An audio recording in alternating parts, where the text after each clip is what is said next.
Okay.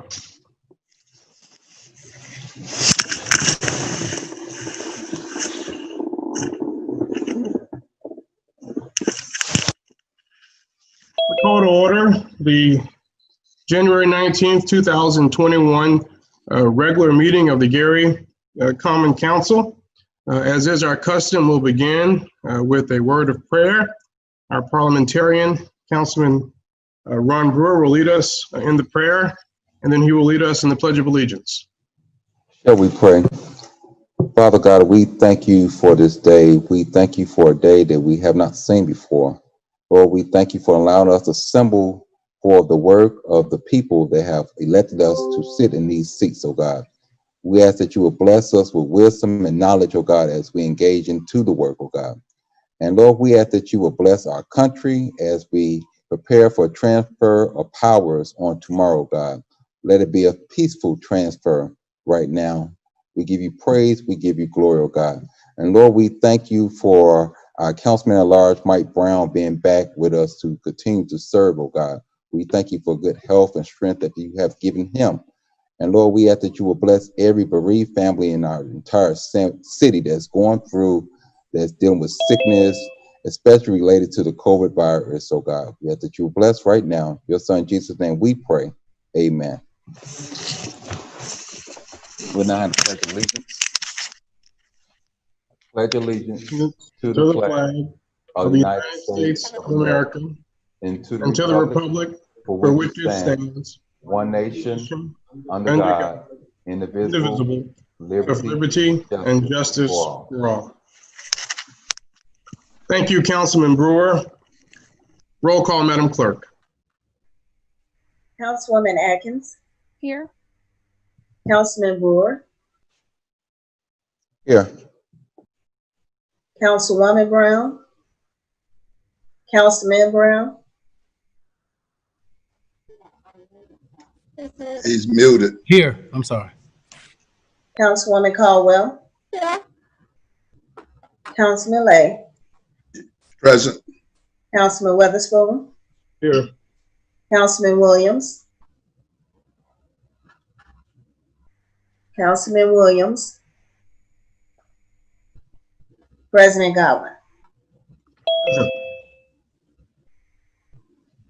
Mr. President, there are 7 present, 2 absent.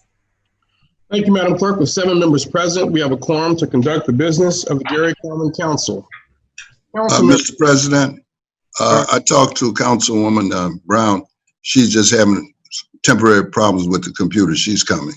All right. Thank you. And we'll make sure, Madam Clerk, that we acknowledge her as present upon logging in to the Zoom system. Thank you, Councilman Lay. Council members, before you, you have the minutes of our January 4th, 2021 meeting. Is there a motion to approve said minutes? So move, Mr. President. Been moved. Is there a second? Been moved by Councilman Brewer and seconded by Council members Weatherspoon and Barnes Caldwell. And any questions or discussion? Seeing and hearing none, roll call, Madam Clerk. Councilwoman Atkins. Yeah. Councilman Brewer. Yes. Councilman Brown. Yes. Councilwoman Caldwell. Yes. Councilman Lay. Yes. Councilman Weatherspoon. Yes. President Godwin. Yes. Mr. President, the vote is 7-0. With a vote of 7-0, the minutes of our January 4th, 2021 meeting stand approved. Council members, you have before you the minutes of our special meeting on January 7th, 2021. Is there a motion to approve said minutes? So move, Mr. President. Is there a second? Second. Been moved by Councilman Brewer and seconded by Council members Barnes Caldwell and Weatherspoon. Any questions or discussion? Hearing and seeing none, roll call, Madam Clerk. Councilwoman Atkins. Yes. Councilman Brewer. Yes. Councilman Brown. Yes. Councilwoman Caldwell. Councilwoman Caldwell, Yes. Councilman Lay, Yes. Councilman Weatherspoon, Yes. President Godwin. Yes. Mr. President, the vote is 7-0. With a vote of 7-0, the minutes of our special January 7, 2021 meeting are approved. This time we will have our Mr. assignment. President, I'm sorry. Mr. President, you have one more set of minutes, the reorganization meeting of January the 4th. Thank you very much. Council members, you also have before you the minutes of our reorganizing meeting, which is also on January 4th, 2021. Is there a motion to approve said minutes? So move, Mr. President. It's been moved. Is there a second?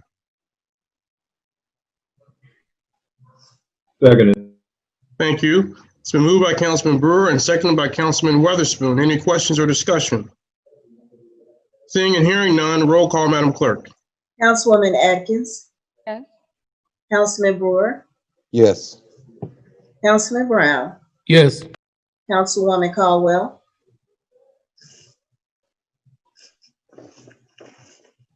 She said yes. She's having some difficulty with her mic.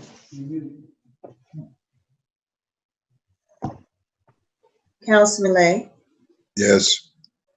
Councilman Weatherspoon, Yes. and President Godwin. Yes. Mr. President, vote is 7-0. With a vote of 7-0, the minutes of our January 4th, 2021 reorganizing meeting are approved. This time we will have our assignment of council pending ordinances and resolutions on first reading. CPO 2021-01, an ordinance establishing a new fund 876 and budget for the City of Gary Fire Department. Sponsored by Mayor Jerome Prince, City of Gary, Arlene Colvin, Chief of Staff/Controller. Ways and Means. CPO 2021-02, an ordinance amending Title 15 entitled Land Usage, Chapter 123 entitled Zoning Code of the Code of Ordinances of the City of Gary, Indiana. Petitioner is Ernestine Harper Price, 1987 Arthur Street, Gary, Indiana. Property at 1987 Arthur Street, Gary, Indiana. Planning and Development. Mr. President, ends assignment of pending ordinances and resolutions. Thank you, Madam Clerk. Councilwoman Atkins. Mr. President, the Ways and Means Committee has before CPO 2021-01. For the record, I approve this ordinance for reporting out to the council. Who's on the Ways and Means Committee? I got to get the new list, sorry. So I just sent it, which we also need to vote on that, so. Right, I got it. Mr. President, Okay. is there any major changes to the new list? Yes, so if we want to, what we can do is, before we go into, it's a little out of order, but I think it's appropriate. Before we go into the committee acceptances of the assignment on first reading, all council members, I believe now, if you check your emails, should have an updated list for committee assignments that reflect requested changes. And I also want to note that one of the things on that list, we have combined arts, culture, and history, and parks and recreation into parks, recreation, and culture. And secondly, we've combined human resources and personnel. It seems as though we have too many committees, and so it will be efficient to combine those. I want to make sure everyone is aware of that and has seen a copy of it before we take a vote on it.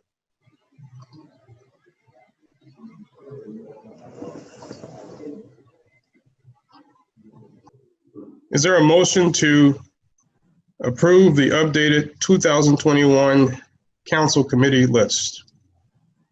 So moved, Mr. President. It's been moved. Is there a second? It's been moved by Councilwoman Atkins and seconded by Councilwoman Barnes Caldwell. Any questions or discussion? Seeing and hearing none, roll call, Madam Clerk. Councilwoman Atkins, Yes. Councilman Brewer, Yes. Councilman Brown, Yes. Councilwoman Caldwell, Yes. Councilman Lay, Yes. Councilman Witherspoon, Yes. and President Godwin. Yes. Mr. President, the vote is not 7-0. Thank you, Madam Clerk. With a vote of 7-0, the most updated council committee list is approved. At this point, we will return to our first reading business, and I will turn to Councilwoman Atkins. Okay, Mr. President, the Ways and Means Committee has before it CPO 2021-01. For the record, I approve this ordinance for reporting out to the council. Councilman Brown. Yes, you. Say yes. Say yes. Yes. Councilwoman Barnes Caldwell. Yes. Mr. President, the majority of the committee has approved the ordinance for reporting out to the council. Thank you, Councilwoman Atkins. Councilman Brewer.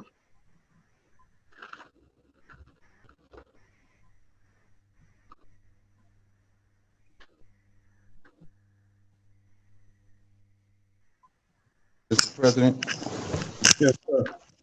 Plan Development has before CPO 2021-02. I approve this, reported out on first reading. Make sure I don't have any changes here.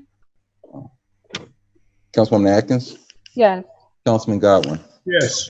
Mr. President, majority of the Plan Development Committee has approved CPO 2021-02. We're reporting out on first reading. Thank you, Councilman Brewer. Councilwoman Atkins. Mr. President, the Ways and Means Committee will report out on second reading CPO 2021-01. First. I'm sorry, first reading CPO 2021-01. Thank you. Councilman Brewer. Mr. President, Plan Development has before CPO 2021-02 on first reading. Thank you, Councilman Brewer.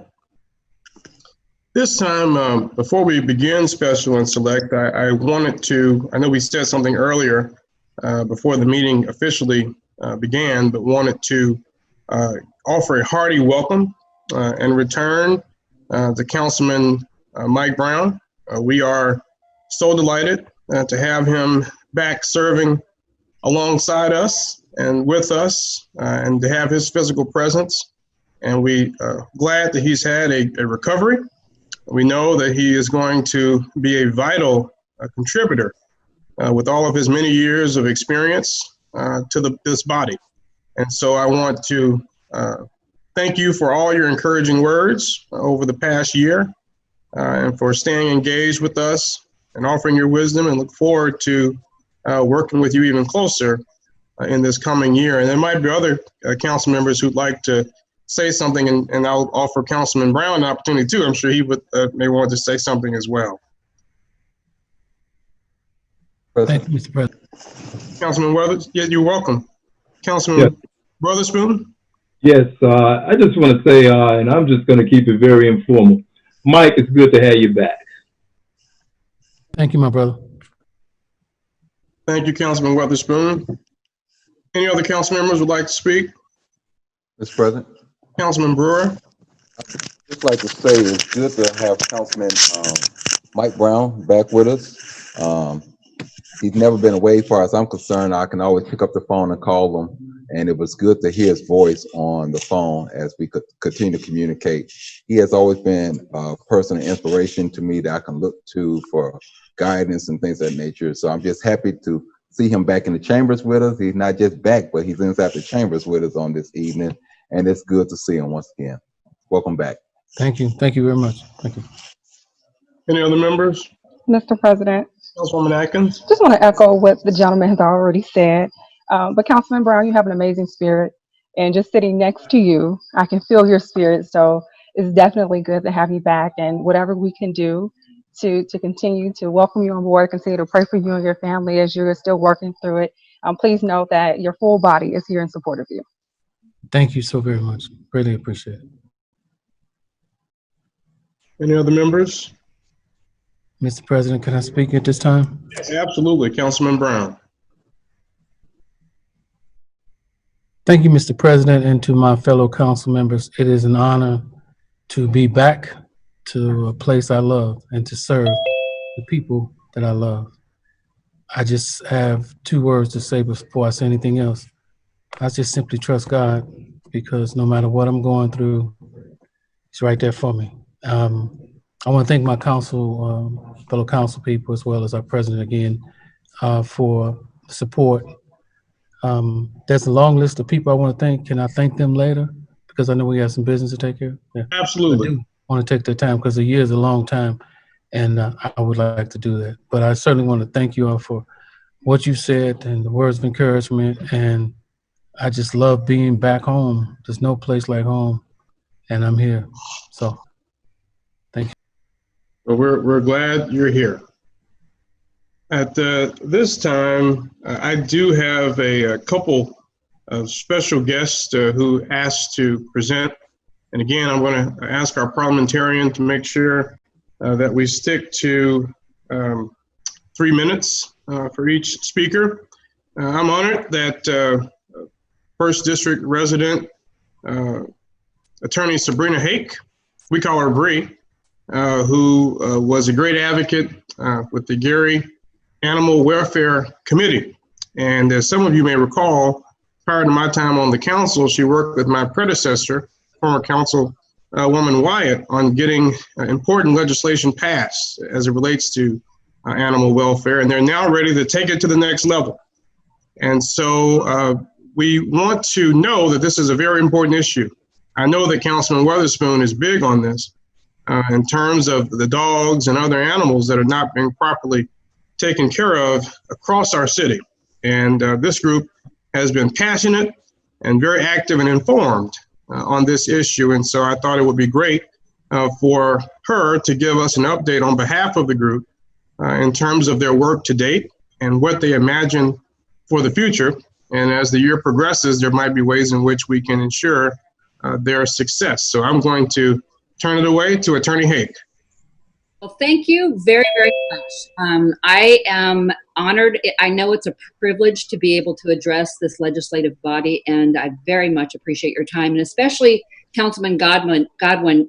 He saw some back and forth on a social media platform, some upset that involved some animal abuse. It wasn't actually in Gary.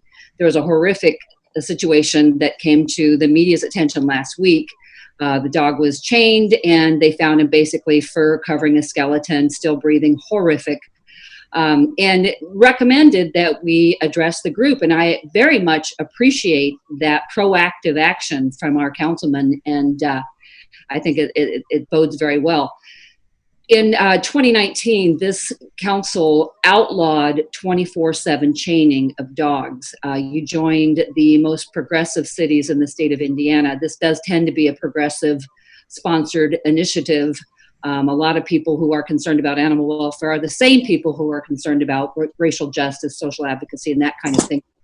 Never more proud than when that happened. We did not for money to enforce the ordinance because, frankly, it is free to bring your dog in off of a chain. We've all seen the commercials. A lot of people have to look away. It's heartbreaking. But this is a reality, not just in Gary, but Gary is where you are. Your jurisdiction. So you need to be aware that this is still happening. We didn't ask for enforcement money because we weren't really sure the education component. So the biggest part, of course, is educate the public. Hold on 1 second, Attorney. Yes, Mr. Ricard. Stepping out, knocking the free. That's the one guy that And they want to mute their phones at this time. Bakari. Wayne Washington Hello? walking fucking The media team. in the country when he's shooting the basketball like this. This whole thing's gonna have some tough decisions. Dan, is that you? You need to mute yourself. Come back, there's substitution. Hey, Mike. Dan Vicari, mute your mic. Thank you. All right. Okay. Sorry about that, Attorney Hake. Please proceed. All right.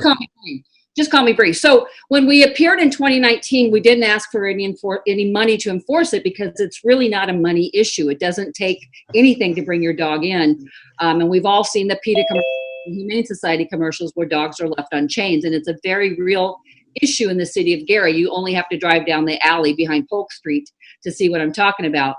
So I wanted to give you I have no ask, I have no criticism of anyone. I just want to bring it to your attention. It's been a little over a year now since we changed the ordinance, and the problem, of course, persists.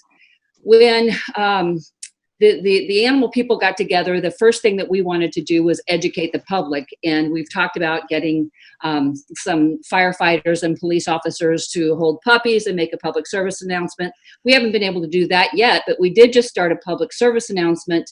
Jeffrey Smith, who is a big animal advocate, originally trained to become a veterinarian, graciously recorded a PSA announcement for us, and we took up a collection to run these PSA announcements on WLTH, and so we're very happy about that. But now we really need to bring this back to the council and ask for your participation in maybe helping move this issue forward. It's really an education issue. Where we need to educate the public that you can't get a dog and leave it on a chain for 24 hours a day. It is now illegal in Gary to do that. Dogs have to be brought in when it's over 90 degrees or under 32 degrees, and they cannot be chained or tethered outside or left outside in a cage between 10 p.m. and 7 a.m. And we've joined Evansville and most of the cities in Indiana that are run by progressive Democrats have this same ordinance. So thank you. I'm so glad that we did that. And we're moving in the right direction. But I have no ask. I just wanted to let the council know that we very much appreciate you making this illegal, but we need to take it. We need your help in getting the information out there and possibly beefing up some of our animal services, some outreach and some education.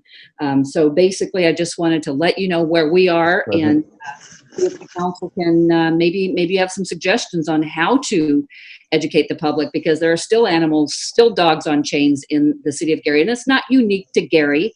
It's everywhere, but those are the animals that we're responsible for. And of course, as I see it, the way someone treats animals tells me everything I need to know about that person, positive and negative. And I don't think I overstated. I think there are a lot of people who feel the same way. So I just want to say thank you for passing that ordinance. And now we want to talk about, other than the PSA, maybe some ways that the legislature can get involved in helping us spread the message and helping these animals. It of course affects mental health of children who have to see animal cruelty, neglect, etc. There's a direct correlation between animal cruelty and neglect and domestic violence. There's a correlation and a causation between animal abuse and criminal behavior. These are white papers that have been in circulation for some time. It's not in serious debate.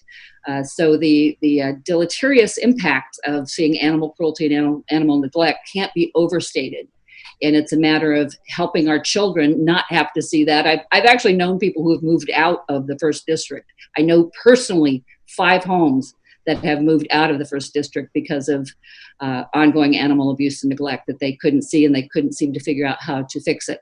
I also want to say one more thing. If you do see a dog that lives on a chain, please call. Please try to help the animal. It can't help itself. The phone number for the Lake County Dispatch is 219-660-0001. And I'm hoping to work with Councilman Godwin and maybe put together some proposals that the council can act on to help these animals, and maybe start with a public education component like we've already done with Jeffrey Smith and WLTH. So thank you, WLTH, excuse me. So thank you for your time, and that's basically all I wanted to say, and thank you. Thank you very much, Bree, and we will be working together. And I'm going to bring Councilman Weatherspoon alongside, because I know he's working on some legislation as well. So very much looking forward to it. Great, thank you so much. Thank you, absolutely.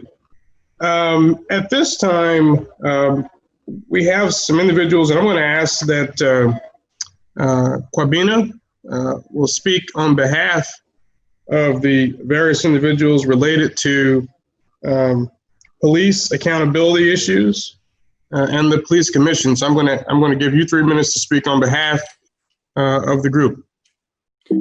Thank you, Councilman. Thank you.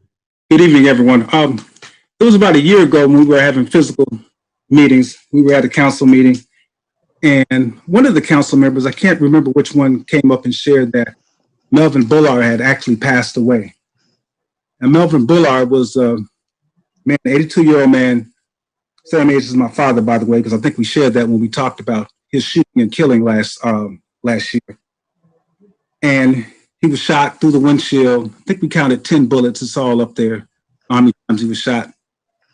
And we don't know, we haven't heard anything. Nobody never gave an account of actually what clearly happened.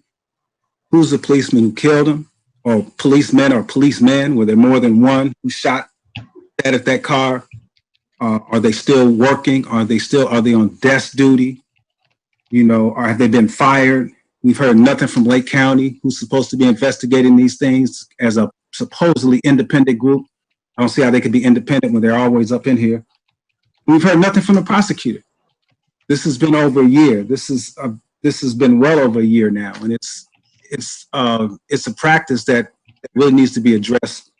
Black Lives Matter. Gary is having a memorial for our brother, for our elder, this coming Saturday at noon. Hopefully, people can check it out, and we need to express outrage at that. And the council, and people as part of the city. I mean, our citizens are still riding around here, still having to ride around here on edge. We don't know what happened. So we ask that this council and the city do better at making sure these things get addressed properly, so we can have, so we can address this properly. It's unacceptable. We shared several times now our proposal for an independent civilian review board, and just want to know where that is with the council. Just saw in the news recently where South Bend now has an independent civilian review board. I was in Louisville recently, and it was in the news in Louisville where they had just established an independent civilian review board to review the police activities and police complaints and abuse complaints. So those were pretty much the two things that we were concerned about. There are plenty more, but that we were concerned about right now that we want to make sure that the council address. Well, thank you very much. And I will refer that matter to Councilman Brewer, Public Safety Committee, as we continue to have an ongoing dialogue with the various, certainly the police department, as well as the administration. I know they are working on a commission as well. And so I will charge Councilman Brewer to follow up with you on that. Mr. President, if I can real quickly say that we know that police reform, or that thing they have going on that they've been meeting, that we understand, because we have a representative on there too. That is, again, that's not, as you know, that's not an independent civilian review board, right? So just wanted to make sure we know that they're not looking at that. They're looking at, I guess, police reform and other sorts of police issues. So this whole thing that we shared with you all is different from that. So just wanted to make sure everybody knew that, so we don't think that's what's occurring right now when they meet. Thank you. Okay. Thank you. Point well taken. I have a couple more announcements, and then I will certainly open it up to my colleagues. Number one, Congressman Frank Mervan, our recently sworn in congressman for the 1st Congressional District, sends his greetings. He was going to try to join us this evening, but he is preparing for the inauguration tomorrow. He will be at our next council meeting and will offer thoughts and reflections on his first 30 plus days in office at that time. I also want to recognize Miss McKenya Dilworth on the 14th annual Morning Bishop Theater Martin Luther King Day activities. I did a fantastic job, prepared over 100 bags to give out. We had great speakers, and so I want to always thank those who celebrate Dr. King and engage the community and youth in so doing. This time, are there any other members for special and select? Yes. For council members. Any other council members for special and select? Yes, sir. Councilman Lay is recognized. One thing I like to bring to the council attention is that, and I have to give all the credit to Attorney Trent McCain, it's where we're requesting a 2-year postponement on payment to the sanitary district. A letter has went to the EPA, and their response, they wanted additional information to decide whether or not they would grant it. Attorney McCain and I talked today about several items, but in particular this one. As of 12:01 tomorrow, this person who we're dealing with may or may not be there. We're hoping they are career people, and if that's the case, we will continue to deal with that. But we're asking for the postponement of 21 and 22. I don't know if now is the time, but Attorney Williams, I've talked to Attorney Renzo Williams as well as Attorney Trent McCain, as well as the mayor, concerning the release of those appraisals over in redevelopment. I agree with Attorney Williams. I believe there may be a slight misinterpretation of the statute. It says that one public agency to another, but in my opinion, it's only one agency here. It's the City of Gary, which is composed of two branches. One is the executive and legislative branch. I certainly do not believe 5-14 applies in this case, but of course, I think Attorney McCain may disagree as to that. So I'm also of the opinion, I was asked another question about, and the mayor had graciously agreed to release everything. The other thing that has come up is the conflict potentially of Attorney Lyles. Well, it's his conflict. In other words, under Rule 1.7, if he does not get a waiver, and I'm not sure what the name of the company is, but if he does not get a waiver from them, it's his problem. The difference between Attorney Williams and Attorney Lyles is Attorney Williams was a member, worked for the council. So we were aware, and he had to get the vote to also sign off.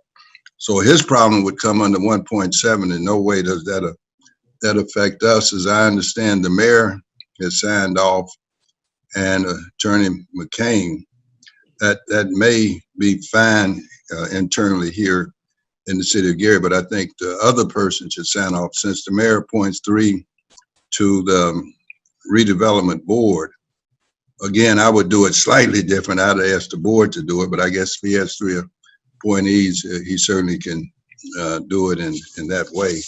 And again, like I said, 1.7, the violation of that is purely in the hands of Mr. Lyles, that it's his conflict under our rules of professional responsibility. So I thought I'd bring those 2 things. And I think when I stated I agree with Attorney Williams, I believe he also agrees with me. And another thing I say that may ad lib a little bit here. If you release any document where 20 or more people know, I don't think it'd ever be a secret. In other words, if you give it to 9 council people, you give it to 5 on redevelopment, you give it to the people that typed it, you give it to the mayor, the corporation council, and who else, I have no idea. In terms of this appraisal, obviously the people that bid on it, the people that took the appraisal, and I don't even think you can keep a secret if you sleep with somebody else. You might have a dream or something and disclose it. So I differ there. Also in terms of just being practical, I don't see where all of this secrecy is around it.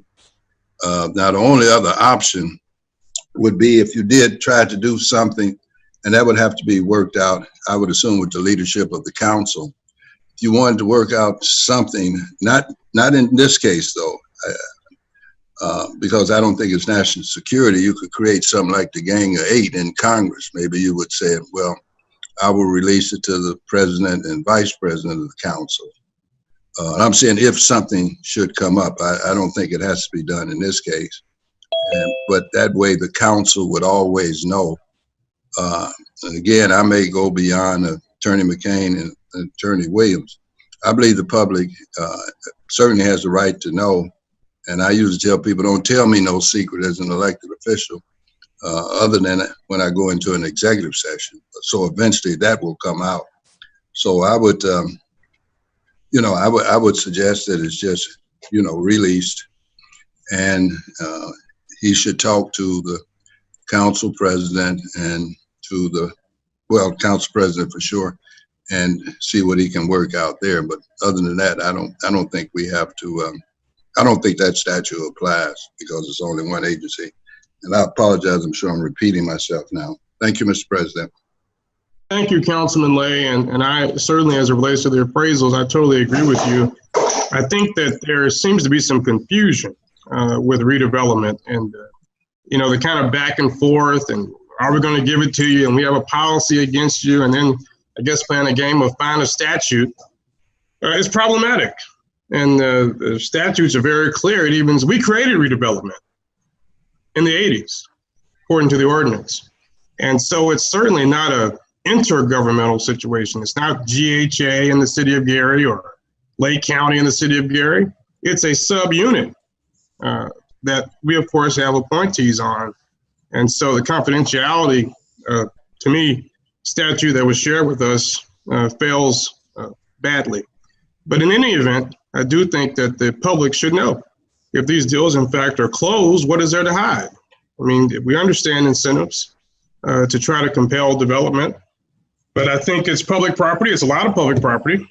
And as I've expressed before, I think $50,000 for 27 acres is quite a deal. And so I think it is important for us to know the facts as it relates to those appraisals. And we will probably say more about that later. Any other members for special and select?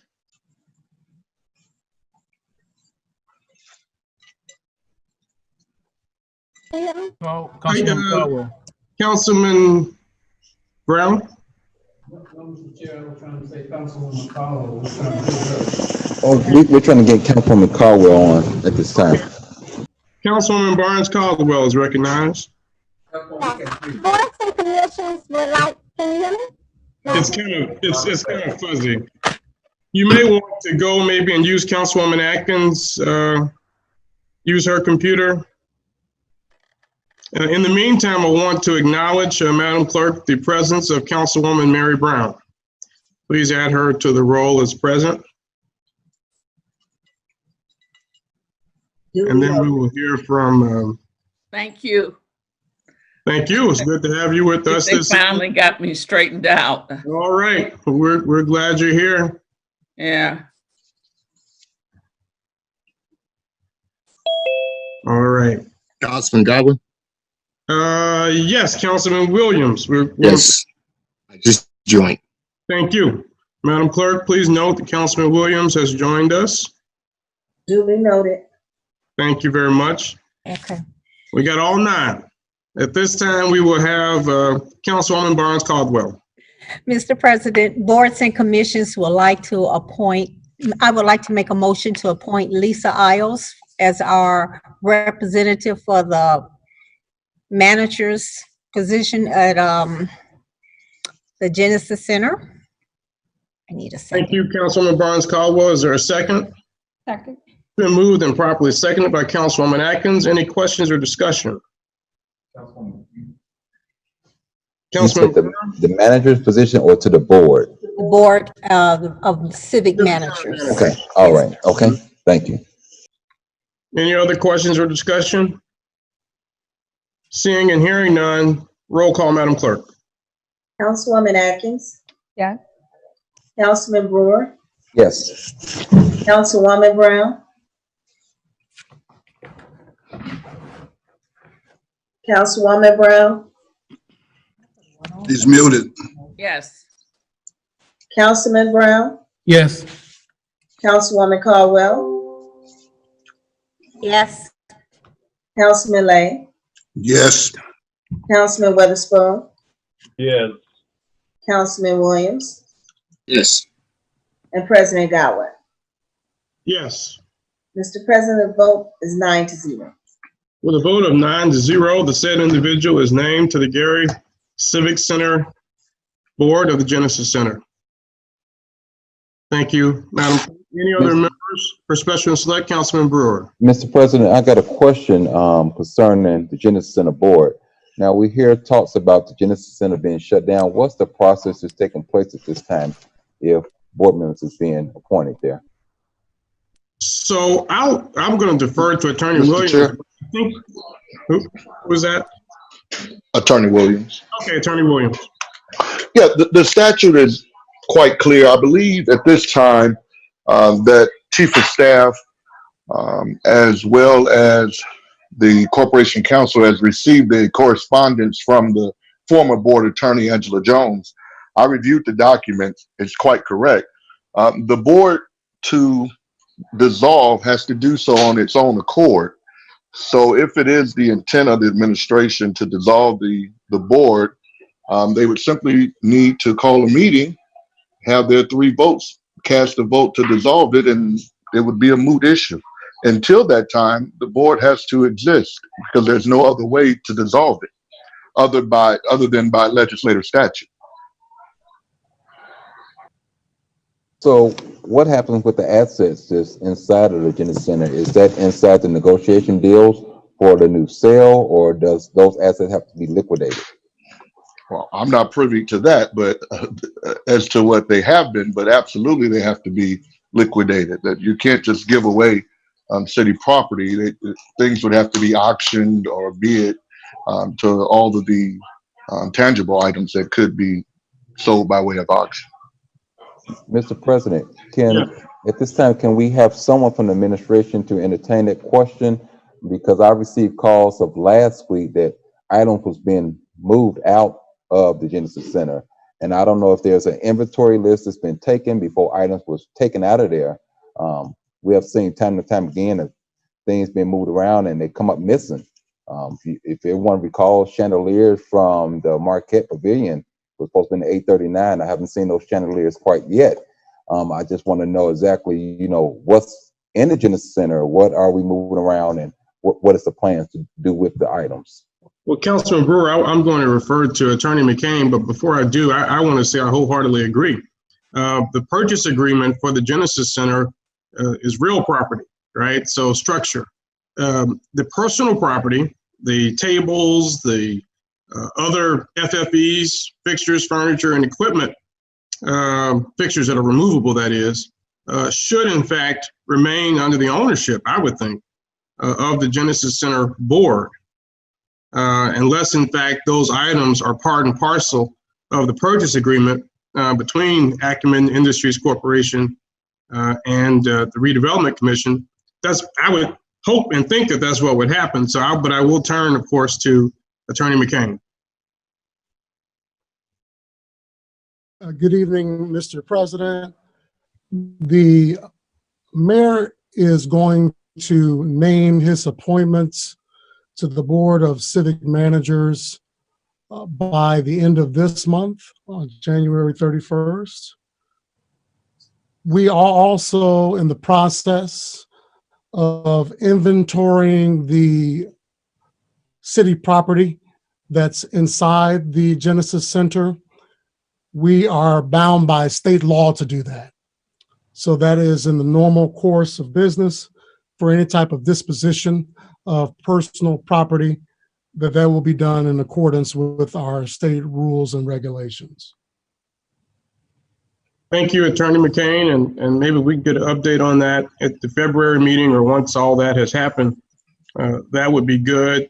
And I would just say, as it relates to ending the board, look, I wish Acumen all the best in terms of success, but I wouldn't want us to just dissolve our board because of a new company in town. If for some reason they have 6 months to pay the balance on the purchase agreement, I hope they're successful. Let me be very clear. But if they're not, and the Genesis Center returns to a convention space, I think it would be kind of ridiculous for us to start all over and doing the state work and other work to create Mr. President, the board. So I don't see why these can't exist simultaneously until and in fact they're finalized with Acumen. Councilman Lay? I totally agree with you on that. I mean, leave it in place until they, comply with the condition or the precondition. to paying the balance on the funds. So again, I don't see where it would be any trouble. Further, as I understand it, any of the personal property has to be a bid first. And I'm sure Attorney McCain know that. He just didn't say that to the council. All that personal property would have to put up on an auction. It would be an auction. If that failed, then they could probably negotiate it. But you would first have to have a public auction. And I know he knows that. He and I have discussed it. Thank you. Thank you, Councilman Lay. And I know that as well, I got questions about the golf carts at the golf course, which are no longer there. So if someone can tell us where those are and what the intent is in terms of the disposition of those, I think that would be, I'd like to hear that as well. Any other members for special and select? Councilman Brewer, Councilman Brewer, and then Councilman Williams. I still didn't get an answer as far as where's those items that was taken out of the Genesis Center. If there's going to be a public bid of anything of that nature, you would think the Genesis Center will be the place to have it, as large as it is, whether you're getting rid of golf carts, anything else. So where have those items been taken to that's now removed from the Genesis Center? Well, I will say that I did reach out to Mr. Reeves when I too heard about items being removed. And he did inform me that those items, as it relates to the Genesis Center, were being moved to 839 Broadway. So, but in terms of golf carts and all the rest, I'm not certain. Okay. Councilman, are you through, Councilman Brewer? I'd just like to have a liquidation list as they compile that. I don't understand why we move everything to 839 when that was the facility that we have closed down. We have took actions to remove everything that should have been inside that place. And we will remove everything to 839 without holding the public auction at the same time. So I would like to follow this a little closer. Thank you, Mr. President. Thank you. Councilman Williams? Thank you, Mr. Chair. I just wanted to announce this week, Thursday, January 21st at 6 p.m., the 6th District will have a community forum on Zoom. If you have any interest in attending the meeting, please contact Sherry Smith with City Hall and Legislation Office. Thank you, Councilman Williams. Any other members for special and select? I have a question myself. I have, Brown. From what I have heard and been told, is that from the Genesis Center, liquor, alcoholic beverages have been removed from the Genesis Center, and nobody seems to know what has happened to this. And that is something that they could have, in fact, could have made a profit on. So I don't know. I'd like to know also where all of these items are, where they went, and that kind of thing. Because, if you're hauling everything out of there, somebody ought to know what happened. I agree. So let's, what I will suggest is to Mr. President, McCain. The administration's report will be comprehensive to the extent that we describe all of the all of the personal property that was contained in the building, and that would include alcoholic beverages. Okay. Thank you. And can we expect do we have a timeline on that? So maybe by the next council meeting or the second council meeting in February? That's more than reasonable, Mr. President. Thank you. Mr. President. All right, Councilman Lay and then Councilwoman Atkins. This is more some advice, I guess, to the executive branch. If you can only have in your possession, if you don't have a license, so much alcohol.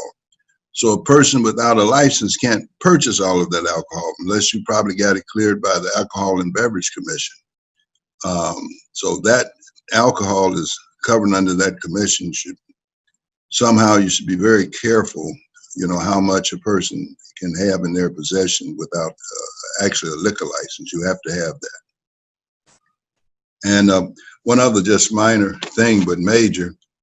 Councilwoman, she didn't tell me to speak for it, but Councilwoman Brown and myself have both had our first shot. She was braver than I. She had hers on the 29th of January. I'm sorry, on the 8th of January. I had mine on the 9th. We both are scheduled for the second shot. Again, I go back to what I said previously. Certainly within the Black community, I think we're going to have to show a leadership role. I keep running into people that don't want to take the shot or vaccination, however you want to say it. So again, I think the members of the council that have an interest, I think somehow we should go to the front of the line, as I indicated to the mayor. He didn't want to go to the front. But I think we have to do that to show that it's safe, because if the doctors and nurses and first responders, if they die, then we can forget it. We dead. It's just a matter of time. And I'm sure Mr. Godwin is going to ask me this question: what's the side effect? You will not be any smarter or any more handsome than you are now, or any prettier than you are now. But I think we should all do that. Somewhere this week, a sign will go on 19th and Broadway, giving how you can apply for the shot or register for the shot, including the site for it, as well as various numbers.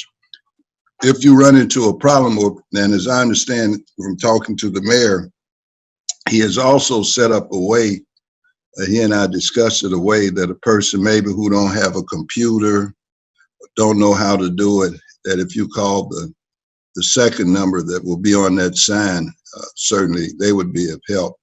And if you just can't get anything out of the first two numbers, call me, and I will take them by myself to assist anyone that needs it, because I think we all need the shot. Thank you, Mr. President. Thank you, Councilman Lay, and I echo your sentiment, and I would love to have the shot as soon as possible, and certainly want to encourage all those who to do it, because it's absolutely necessary, and there's a lot of false information and myths that are being spread on social media, which is unfortunate. But we certainly want to make sure, especially given our high risk population in terms of diabetes and high blood pressure and other indicators, to make sure that we are vaccinated. Councilwoman Atkins. Thank you, Mr. President. Just wanted to give a reminder, the Gary Youth Council is still accepting applications. The deadline is this upcoming Monday at 6 p.m. If you are a sophomore, junior Gary resident interested in joining the Youth Council, we are currently looking to include up to 11 students. You do not have to attend a Gary school, but you do have to be a Gary resident, and you have to have at least a 2.0 GPA. To obtain an application, you can do two things. You can either email Ms. Sherry Smith at smith@gary.gov, or you can give us a call at the Gary Common Council office at 219-881-1315. All schools have been sent the application, and I believe they have also forwarded that to your counselors. This is for the student and for parents to relate to the student. So a recommendation form is also required, and so it is included in the packet. So again, if you have any questions, the deadline is this upcoming Monday, January 25th. You can give us a call at the Gary Common Council office. It's 219-881-1315. Okay, thanks, Mr. President. Thank you, Councilwoman Atkins. Councilman Brown. Thank you. I again have to totally agree with Attorney Lay. I too had my first COVID shot today, and I couldn't express it enough, because while I was off all of last year battling with a very serious concussion from an accident, I also contracted COVID-19, and I don't have a problem telling people publicly, because I was blessed to live through it. A lot of people haven't. And it was a very humbling experience. Excuse me. But I just want to make it clear that it's very important that we do that. So I had my first shot today. I'll go back, I think, next month for my second one. The side effects are tough. I've been social distance, mask, and all the things that, normally could be done, but sometimes just, it happens. So what we need to do with this shot, it helps build up some antibodies, because I talk with my doctors, and I've talked to other doctors about it. And like our president said, A lot of doctors are taking these shots. In fact, we just recently lost a doctor to COVID-19 in our community who was serving us. So we have people on the front line risking their lives for us. And we are elected officials. We are the people who people take the time out to vote for us, and they trust us to do what's right. And it's very simple. If you don't want to, that's your choice. But for me, I certainly want to. And I certainly think that it's the right thing to do. And I will tell you why, because I've been at the county for over 25 years. But when I worked in the coroner's office for 8 years, we had all kinds of shots to protect us from various diseases. Because we had to use universal precautions. And so I'm still here. So I'm saying that we need to do the same thing. I'm not making it mandatory for anyone. I'm just expressing from my personal experience and what I saw from my family members and myself.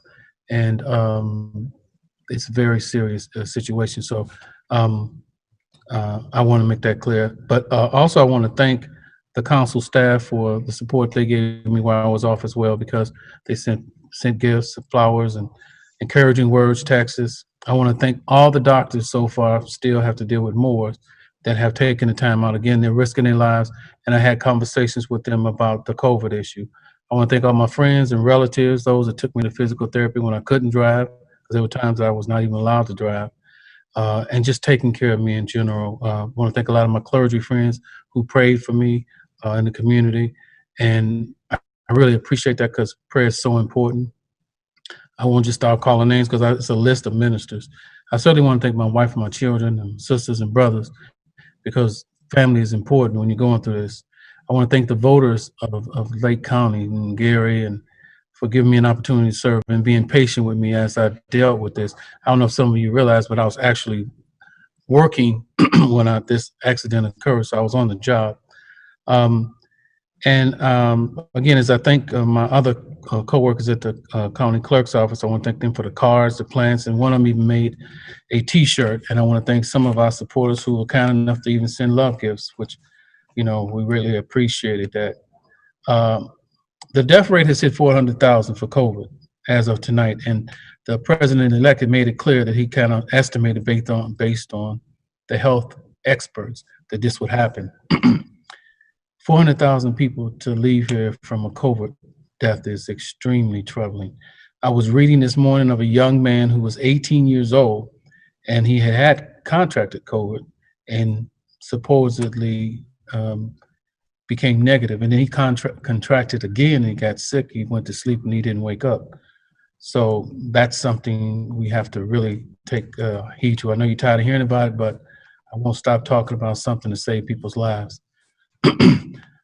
While I was away, there were some issues about the charter school education. I want to make it clear, I totally supported the referendum, not just this time, but in prior times. Growing up in Gary, being educated here in the public school, all my children being educated in the Gary public school system.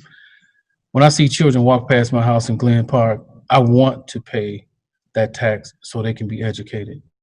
There are a lot of people that educate us that I never met, you never met, who worked in the mills and worked in the stores, and they worked the front lines so we could get into good education. So I totally supported the funding for an education. I did talk with State Senator Eddie Melton today, and I congratulated him on his efforts to help us in where we need to be at. I don't take this lightly. I respect everyone's opinion. I have relatives who attend charter schools and public schools, but I personally would like to see our public schools survive and do well, because when I look around me, I see a lot of success stories in my fellow council people and my neighbors and people that have left here who have been in our public schools and done extremely well. Excuse me. I also want to thank the food banks that have supplied food for a lot of families, particularly the Beyond Four Walls in Gary. Pastor White and his church and his organization has done a great job feeding a lot of people, and he didn't care where they came from. I'm not being political, I'm being honest, because I have nothing but love for the ability for people to be fed. You can't educate a child, nor can you get anyone to listen to you if they're hungry. Now, those of you that eat well, you might not understand what I'm saying, but those of you who have been hungry, you understand what I'm saying. And I wasn't always eating well, so I don't forget about those that are hungry. I want to remind people of the importance of the face mask, vitamins, honey. It's one of the great things that you can add beside cough syrups for your coughs. I learned that. Again, before I go, I want to remind people, when you see the emergency vehicles, as always, please pull to the side. Whether it's police, firemen, or if it's a funeral procession, please show respect for that. And in saying that, I want to give my condolences to the family of retired Gary fireman, Mr. Lorenzo Newby. He passed away this past Sunday. His homegoing service will be January 25th, Monday, at Manual Funeral Home. And also one of Gary's school teachers, Mr. John Tolliver, he passed away, and he taught in the Gary Public School System. His brother is Eddie Tolliver, and his homegoing services will be this Thursday in Portage. So want to pray for them. And also, you know, a lot of police and firemen who were retired passed away. A lot of people that we know passed away in the year that I was going. So I could have made a list a mile long, but let me give my condolences to all those families who lost their loved ones. And, you know, this is a strange situation. We're used to grieving together, hugging together, repassing and consoling each other and praying for each other. And we don't have that now. We all have masks, and now we have to smile with our eyes. But we still have to have compassion and understanding and love. We can't act like those people acted at the Capitol. We have to be better, and we have to continue to be better.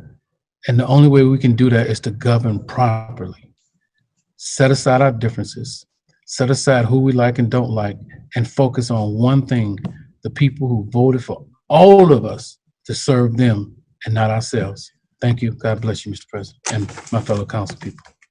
Thank you. Thank you so much, Councilman Brown. Any members for special and select? Mr. President. Councilwoman Brown. Okay, I'm sorry, I was late getting on because we were having some problems. So I need to read this list of donations for the Rainbow Ark Shelter and ask for a motion to accept these donations.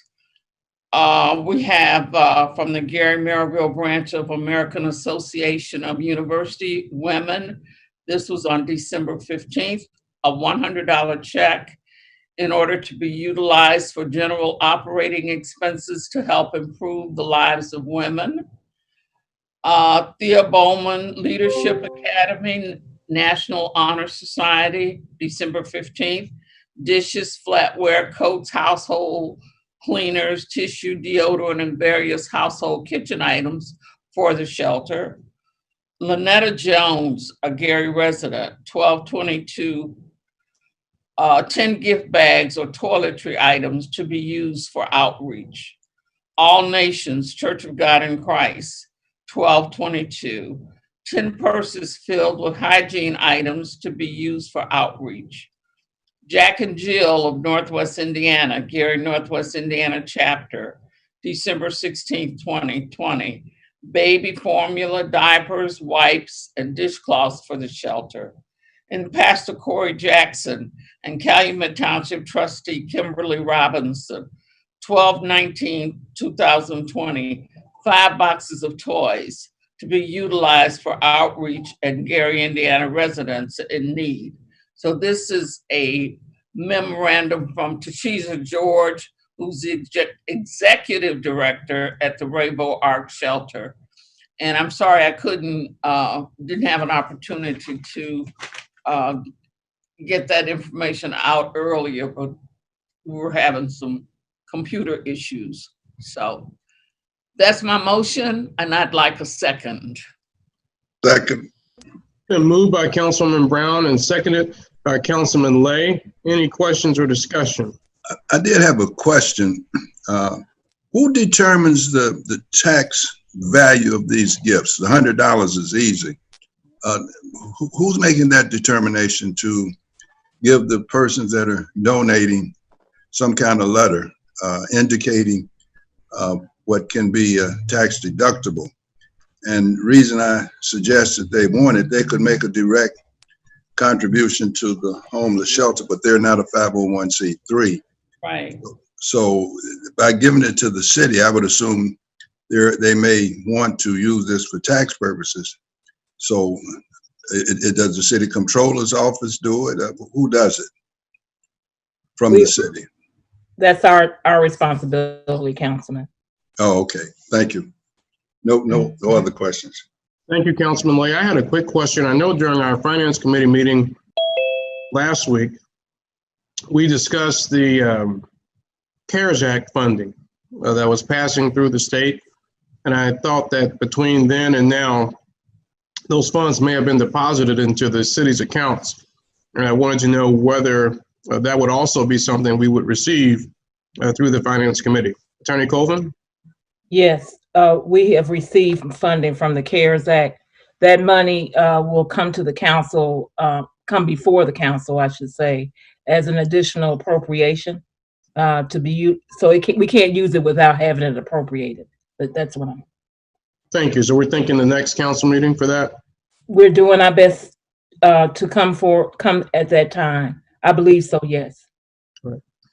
Thank you, Attorney Colvin. Any other questions or discussion? Oh, well, I would like to say hello to Reverend Campbell, Reverend Delwyn Campbell. It's wonderful to see you, Pastor Campbell. Thank you. Mr. President. Thank you, Councilman Brewer. We need to take a vote on the donations at this time. Yep. So it's been moved and properly seconded. I don't think there's any more questions or discussion. Roll call, Madam Clerk. Councilwoman Atkins. Yes. Councilman Brewer. Yes. Councilwoman Brown. Yes. Councilman Brown. Yes. Councilwoman Caldwell. Councilman Lay. Yes. Councilman Weatherspoon. Yes. Councilman Williams. Yes. And President Godwin. Yes. Mr. President, the vote is 9-0. Thank you, Madam Clerk. With a vote of 9-0, the stated items are received on behalf of the City of Gary. This time, any other matters for special and select? Mr. President, it's Councilwoman not. Atkins? I just wanted to, since we just mentioned the CARES Act to Attorney Colvin. Attorney Colvin, I think in the last meeting we also asked about getting a list of what those allocations will be, or I think how you explained it, the reimbursement, like what departments ask for what to be reimbursed, or what will be reimbursed via the funding that came through the CARES Act. I thought that we requested that. Just wanted to make sure that I'm understanding the appropriation request that will come. Will it show the itemized in terms of what the breakdown will be from the total amount that was given to us? Are you no, ma'am, you didn't ask for that, but are you asking for? I don't think I asked. I thought that President Godwin had asked for that to be sent to us, to the Finance Committee, but that might be mistaken. I can certainly provide it, but are you asking for how much each department requested in reimbursement? I mean, is that? Yeah. Oh, okay. Yeah, I remember we asked, what was the total, and it was at that time approximately 2-point-something million. And then That's we wanted the total amount that we got reimbursed, but that number is based on individual reimbursements from departments. Okay, so I want to see the itemized breakdown if that's okay. Okay. And can we have that by the next public meeting? Yes. Okay. All right. I just that word that Mr. Alan Pfefferman, who I know many of us have met and known over the years. I hope I'm accurate in this because I don't want to give false information, but I did receive word that he had passed today. So I'm looking at my text message, but I wanted to acknowledge his life. I know that many council members have worked with him. He's a major property owner in the city and wanted to acknowledge his life. And I suppose we'll find out more in the coming days. Any other members for special and select? Well, at this time, I guess we can do this now. I want to entertain a motion to activate the investigation committee as it relates to compelling receipt of the requested appraisals for both Ivanhoe and the Genesis Center. Is there such a motion? So moved, Mr. President. It's been moved. Is there a second? Second. Been moved by Councilwoman Atkins and seconded by Councilwoman Brown. Any questions or discussion? Mr. President, as I understand, they're going to submit that. I guess they're going to submit both appraisals. There was some discussion about confidentiality. I do not believe, that's what I tried to say earlier, I don't believe it applies to this council. And certainly I believe the public has a right to know certain things if you dispose of public property. I'm not sure why the investigative committee would be activated. You certainly could give an attorney, Trent McCain is on, because I know the mayor, I called him personally after I talked to Attorney Williams, and I said, well, why wouldn't you give it to us? And cited, of course, the statute which governs the investigative committee. So if they're going to give it to us, it might be, unless the president say, well, give it to us by X, put a date on it. And if they do not comply with X, then I would say activate, the investigative committee. That would be just my suggestion. That maybe you give them to the first meeting, and I don't know how they're going to give it to us, but they certainly can be given a firm date. They have the appraisal, so it's not something they got to really go out and get. But I think in terms of just looking at 2020, if in fact we can do things as I suggested to the mayor, and he sort of bought into it, let's don't make it difficult for the council to get things. In other words, let's cooperate. We're one government. They're not different. So I would suggest that, Mr. President, you just put a date that you expect these appraisals or whatever you're seeking to come, as opposed to activating the investigative committee. I think you can do that, and you can do it in this meeting. Nothing further. Councilwoman Atkins, like you have something you want to add, then I wanted to respond. It might be your response.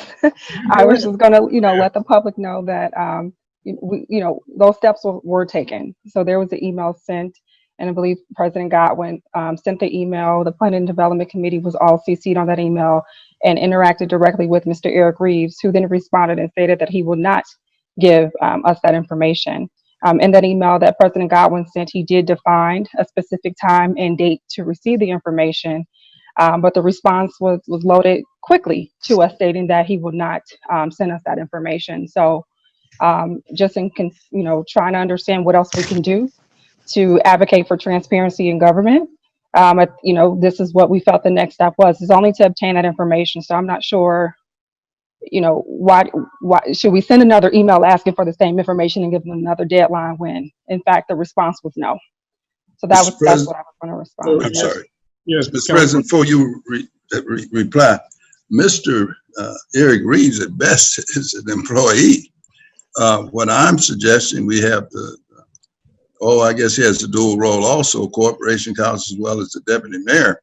The mayor has agreed to its release. So I don't think we have to send any more emails, make any more phone calls. We have Mr. McCain on, who must attend based on ordinances, and just simply give him a date. So you were, Mr. Reeves is a staff member. So we're beyond staff now. We're at, I guess when I was in the think tank, we said bishops talk to bishops, and deacons talk to deacons. When an elected official talk, they really shouldn't be talking to staff. That should have been directed to the mayor, not even to Mr. Trent McCain or even the chief of staff. I directed my inquiry directly to the mayor, and of course he said yes, and it was based upon a conversation with Attorney Williams. He talked to Mr. McCain, and which are two lawyers. I think they certainly have a right to converse. I talked to an elected official, and so give them a date. I assume Mr. McCain has those items. If not, it shouldn't take him 24 hours to acquire them. Nope. I mean, just ask him, give him no further emails, no further telephone calls. Just give him a date to supply those documents. Councilman Lay, can I ask a question, if you don't mind? When was your conversation? What's the day? Tuesday. You know, I'm getting old. I think I had a conversation at the same time with Mr. Williams, the younger people, and Mr. McCain, but it was during the time we were Sunday, I believe. Now, yeah, the mayor, I believe he called. If it wasn't Sunday, it was Martin Luther King's birthday, but I believe it was Sunday because I had called him, and when he called back, he said he had waited for me to go to church, and I assume he was talking about Zoom. I'll go after I get the second shot. I will return to my church. So it was Sunday. And at that time, he said it would be released. So I'm not overly concerned. Again, I don't want to disrespect Mr. Reeves, but certainly I go past staff once the elected official says yes, because Mr. Reeves maybe would have to go to the mayor, and the mayor said yes. So let's give him a date. Just give him a date. I would think if you needed it before Friday, we could get it before Friday. The day is Tuesday. If you wanted it outside of the council meeting. Well, let me say this, Councilman Lay. I received a communication this morning to the effect that our receiving it was contingent upon all of us signing a confidentiality agreement, which I will absolutely not do. I found Mr. Reeves' email highly insulting and dismissive, and in total disregard for the law in terms of our oversight responsibility. I mean, I think the statute is very clear. Indiana Code 36-7-14-3B says that a redevelopment commission and a Department of Redevelopment are subject to oversight by the legislative body of the unit, including a review by the legislative body of the commission's and department's annual budget. So I received statutes related to, I guess, intergovernmental transfers of information, which I thought were absolutely non-applicable. And so I want to operate on two trains. I don't mind giving a date, but I don't think that stops us from activating the committee. And if we, in fact, receive the information between now and the next council meeting, then of course the committee will have no work to do. But in the event it is still trapped up in a legal argument about who can receive it and on what terms, I want to ensure we have fully, and we're going to do this year, stood our ground in exercising our powers under the statute's investigatory powers of the council. So I think we can do both. And if in fact we get it, then we can jettison the investigation committee. But if we don't, or it's preconditioned on all of us signing confidentiality agreements, I think we take the steps that the statute has afforded us. Mr. President, I certainly, may I speak? Councilman Lay? Yeah, I certainly agree with you. Again, I said it during the time you gave us an opportunity to speak. One statute they've relied on several statutes, but the last one I heard was like 5-14-1.5-4 or something of that nature. I did look at it, Attorney Williams. It was 5-14-3-6.5. Again, as I said earlier, I agree with the Attorney Williams. It does not apply. So I'm now saying that it talks about a public agency to another public agency. There's only one agency here, and that's the city of Gary. There are not two. If we were giving it to the housing authority, then that would be a different question. So again, we've looked at it. I certainly agree with the statute you cited. I personally believe anything, if we can force or request or demand, however you want to phrase it, to get it from the mayor under 36-5-4, -4-5-3, then certainly no one beneath the mayor can say we can't have it. Again, I would like to see it done, and the mayor agreed with me without any type of litigation, any threat, any going to court, any litigation. Just give them a date, and they certainly should produce it. If not, then I agree with you. We activate and move to get it. I don't think they can restrict the legislative branch.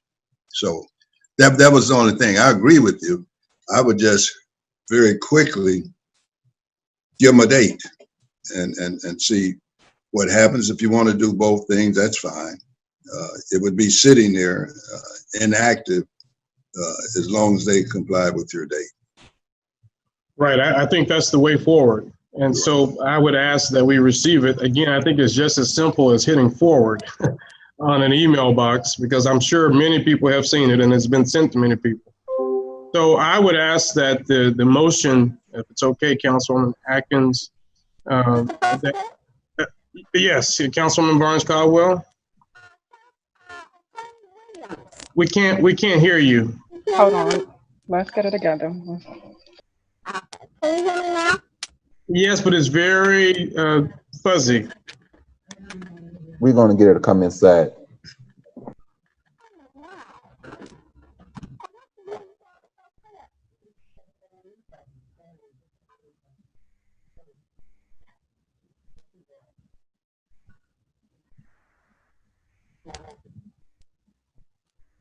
Okay. Mr. President, I had spoke with Attorney Williams. Attorney Williams, did you get a chance to draft that letter? This is the proper measure before my drafting the letter, is to get the consent of a majority of the council to trigger the investigation committee. To do the letter first would have been premature. So I have spoken to the president, and the measures that he is taking is the proper way to proceed.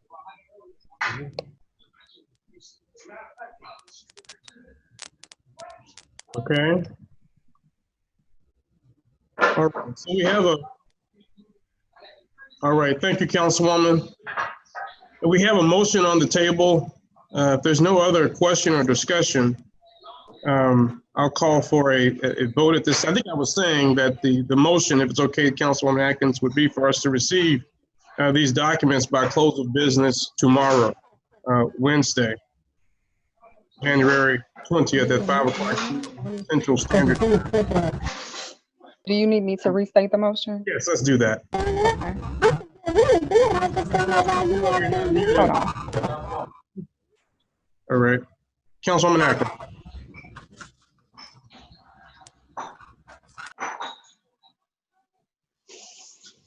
Okay, just wanted to make sure she was on mute.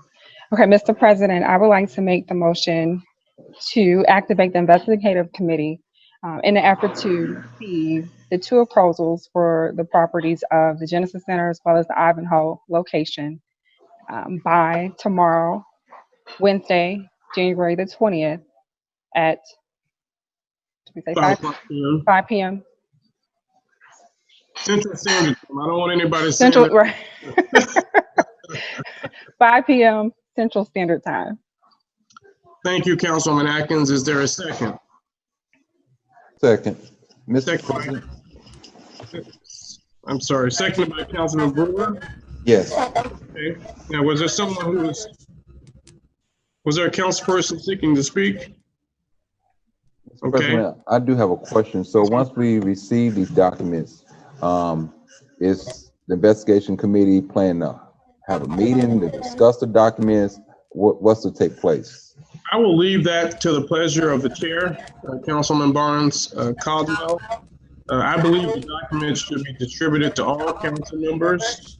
While again, I'm not going to sign a confidentiality agreement, but I think I would just say that all members should be present with the information they receive. But at the end of the day, it's public property, and so I don't know what the big secret is. But I think it should be reviewed, and if there are questions that we have about it as it relates to either of these transactions, I will yield to the chair to host a forum, a public forum, for us to do. Thank you, Mr. President. Mr. President, Councilman Lay? again, I noticed you use the committees a little, you let them make decisions. I would suggest that you make the decision, and if it was something we needed to do privately, I agree with you. I don't know what it could be. It would go to the executive committee rather than send it off to these committees. And it's not because I'm not a member of them. I just think it would be better that the president makes such a decision, because we are dealing with the executive branch. So I think that should be left up to you. If it's something that everybody needs to get together to read, then that's one thing. We're not going to sign anything. We made that crystal clear. You know, we're not signing. Like I said, probably 30 people probably know about it already. Right. So, you know, if people are going to talk about it, if nothing else, they'll tell you, well, don't repeat this, but I'm going to tell you a secret. At the end, you got 2,000 people know it. Right. You know, saying I'm going to tell the secret. So again, I think that should be left up to you. I mean, well taken. A committee. Yeah. Thank you. Any other question or discussion among council members? Seeing and hearing none, a roll call, Madam Clerk.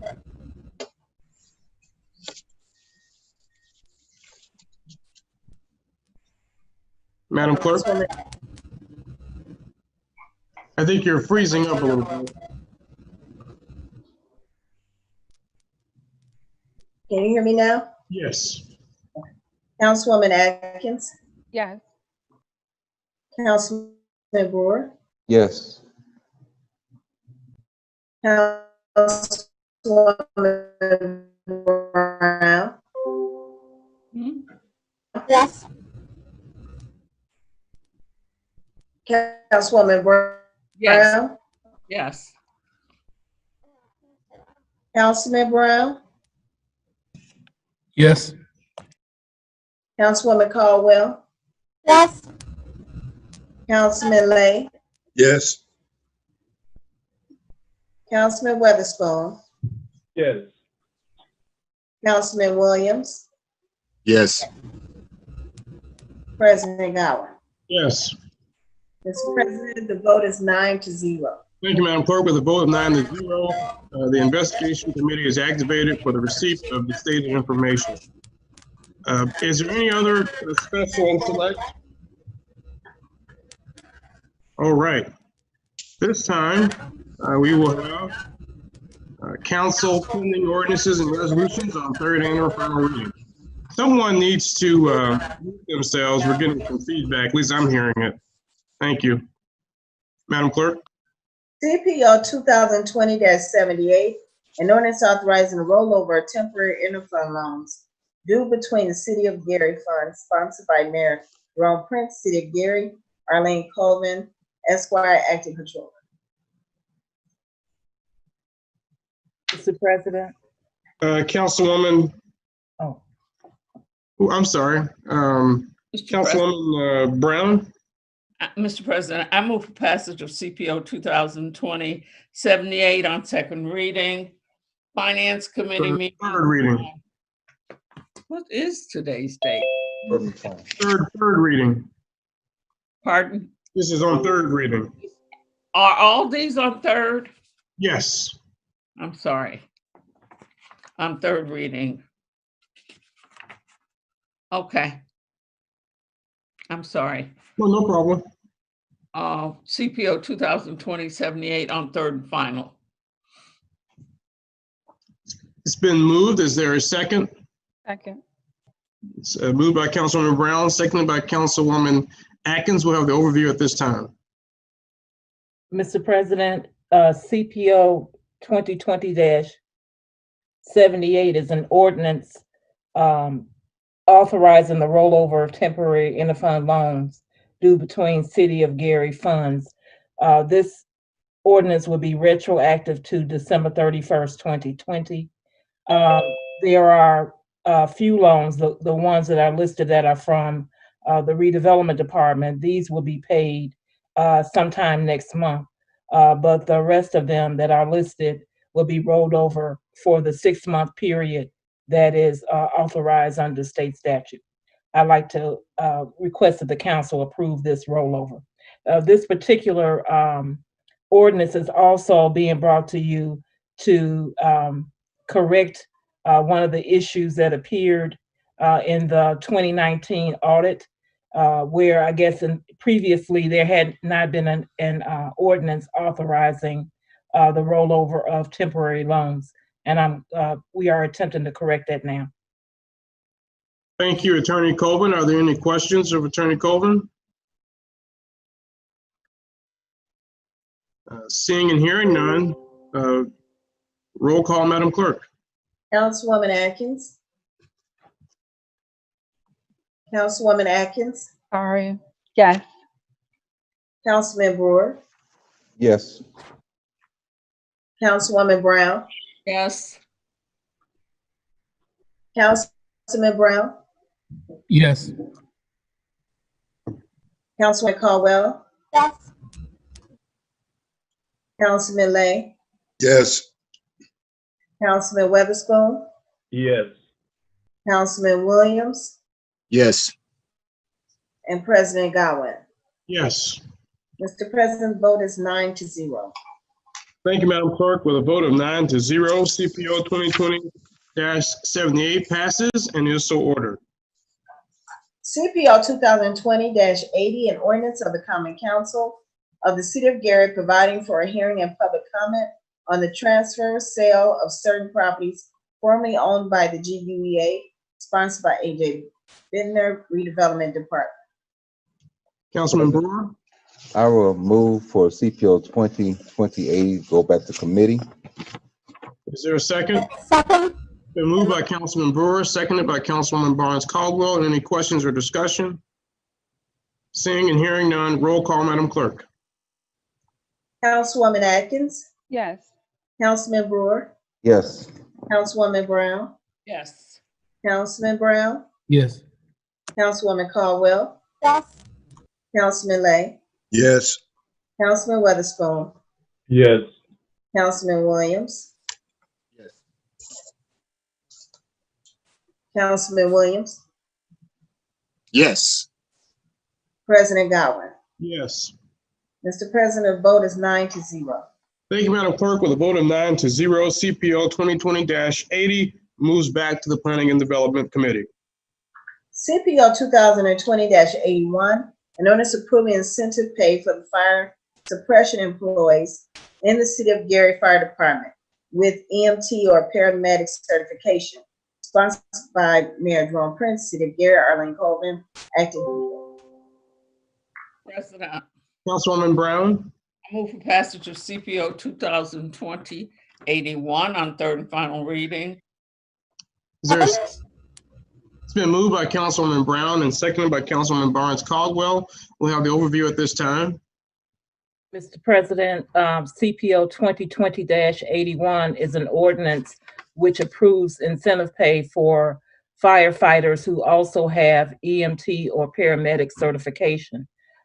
This certification pay actually went into effect or was first paid by the department in 2013. Apparently, in the 2019 audit, the State Board of Accounts picked up that there was no authorization by the council for the payment of this incentive pay. So this ordinance approves the pay for the year 2020 and authorizes the certification pay going forward. I'm asking that the council approve the ordinance. Thank you, Attorney Colvin. Any questions or discussion? Mr. President? Councilman Brewer. So just for clarity, that all the recipients did receive the pay, it just was not approved by this body here. That's right. Okay, thank you. Mr. Chair, Attorney Williams. yeah, given that explanation, I think it would be appropriate to make the motion retroactive to cover the previous payments made. Attorney Williams? Yes, ma'am. The ordinance itself approves the pay back to January 1st, 2020. weren't there previous years? Yeah, so I think you have to get coverage for the years that you paid when you didn't have the ordinance, correct? According to the State Board of Accounts, they were looking for us to go back to the beginning of 2020. That's it? So, okay. You can do it that way. Either way, it's fine. I was just letting you know what happened. Well, I understand. It seems that there was an audit exception because we made payments without legislative authority or without the budget. That stems back to 13. So they only want you to fix 1 year? That they were in the 2019 budget year, and I guess that's the reason why they raised it in that year. If you Okay, I understand. 2013, that's fine. I would suggest that you do that. Then you're covered for the years that you made payments without authority. Okay. And a little more, the Fire Commission indeed passed a resolution in 2012 that authorized that. So they were covered on that end, but I was unaware that it didn't come to the council for approval. Right. Okay, so I need to change my motion? I would suggest amending, there needs to be an amendment by substitution to go back to calendar year 2013. I think it currently reads January 1st of 2020. That's right. It should read January 1st of 2013. Okay. So I move for passage of CPO 2020-81. Starting January 2013. Did you say 2013? Yes, that's correct. There needs to be a motion first to amend by substitution. President, I move to amend by substitution CPO 2020-81. Second. It's been moved and properly seconded by Councilman Brewer. I think the substance of the substitution has been outlined. Any questions or discussion? Seeing and hearing none. Oh, I'm sorry, Mr. President. Councilwoman Atkins. I'm gonna go ahead and ask my question now, but Attorney Colvin, I believe you already explained this in the committee meeting, but I did not write it down. My question is just making sure that the incentive pay funding, is that already included in CPO 2020-51? Yes, it's coming out of other compensation. Okay, yep, you said that. Okay, thank you. Thank you. Any other questions? Mr. President? Councilman Brewer? So if we go back to 13, I guess the language will the language have to change where the whereas starts at when we start talking about the dollar figures that's outlined inside the ordinance at this time? Will we have to go back from 13 and bring it all the way up? Because basically this is addressing 2020 pretty much. So do you think that the changes are so great that we should send it back to committee and review the changes and make sure the ordinance is in proper form before taking a vote? No, not so much of that. If we move into ratify, I think those changes need to be added to the ordinance itself. Mr. Chair. Attorney Williams? I of course will acquiesce to Attorney Colvin, but I believe that's wise to take this back to committee because it's no way you're going to be able to gather those numbers in the time of this meeting. If in fact there were payments made without authorization, we've been down this road before, as some of you may know, this ordinance should go back to cover all of those payments. I understand that they only called it in 1 year, so they only asked for the exception for that 1 year and that you correct it. But now that you're on notice that there were several previous years that you didn't have the authorization, I would suggest fixing it correctly. And that may require some more time to gather the correct dollars.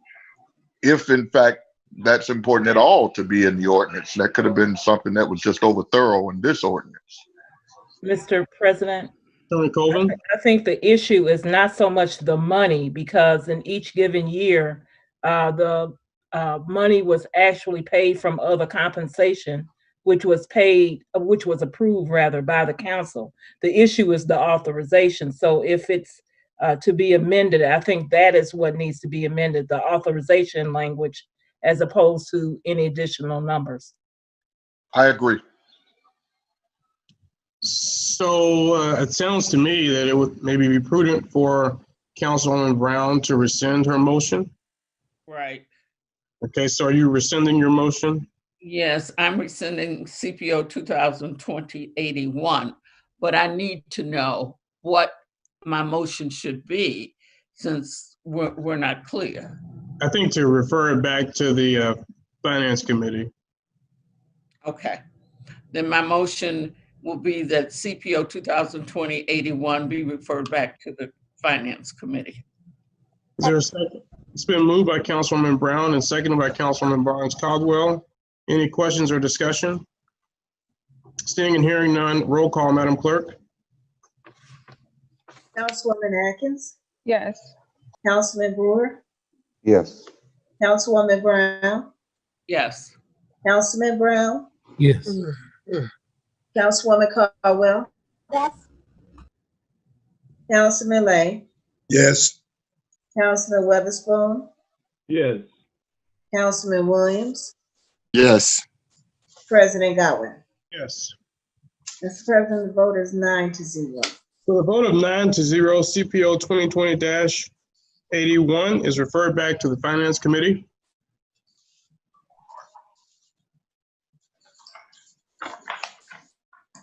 CPO 2020-82, an ordinance by the Common Council establishing the holiday schedule for the city of Gary in calendar year 2021, sponsored by members of the Gary Common Council.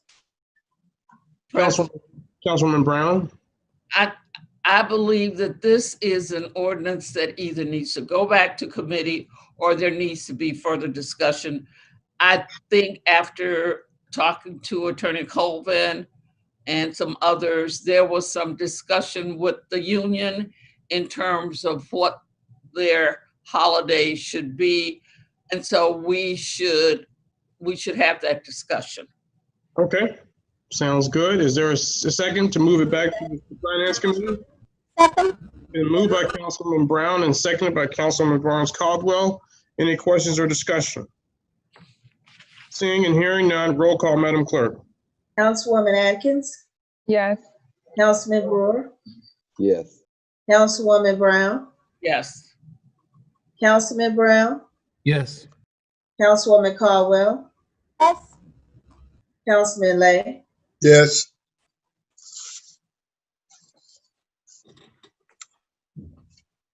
Councilman Weatherspoon. Yes. Councilman Weatherspoon, Williams. Yes. I think you're freezing up a little bit. We got Weatherspoon, but we didn't get Williams. Yes. Okay. President Godwin. Yes. Mr. President, the vote is 9-0. Thank you, Madam Clerk. You are freezing out a little bit. So you may President, the vote is 9-0. Okay, thank you. So with a vote of 9-0, CPO 2020-82 is referred back to the Finance Committee.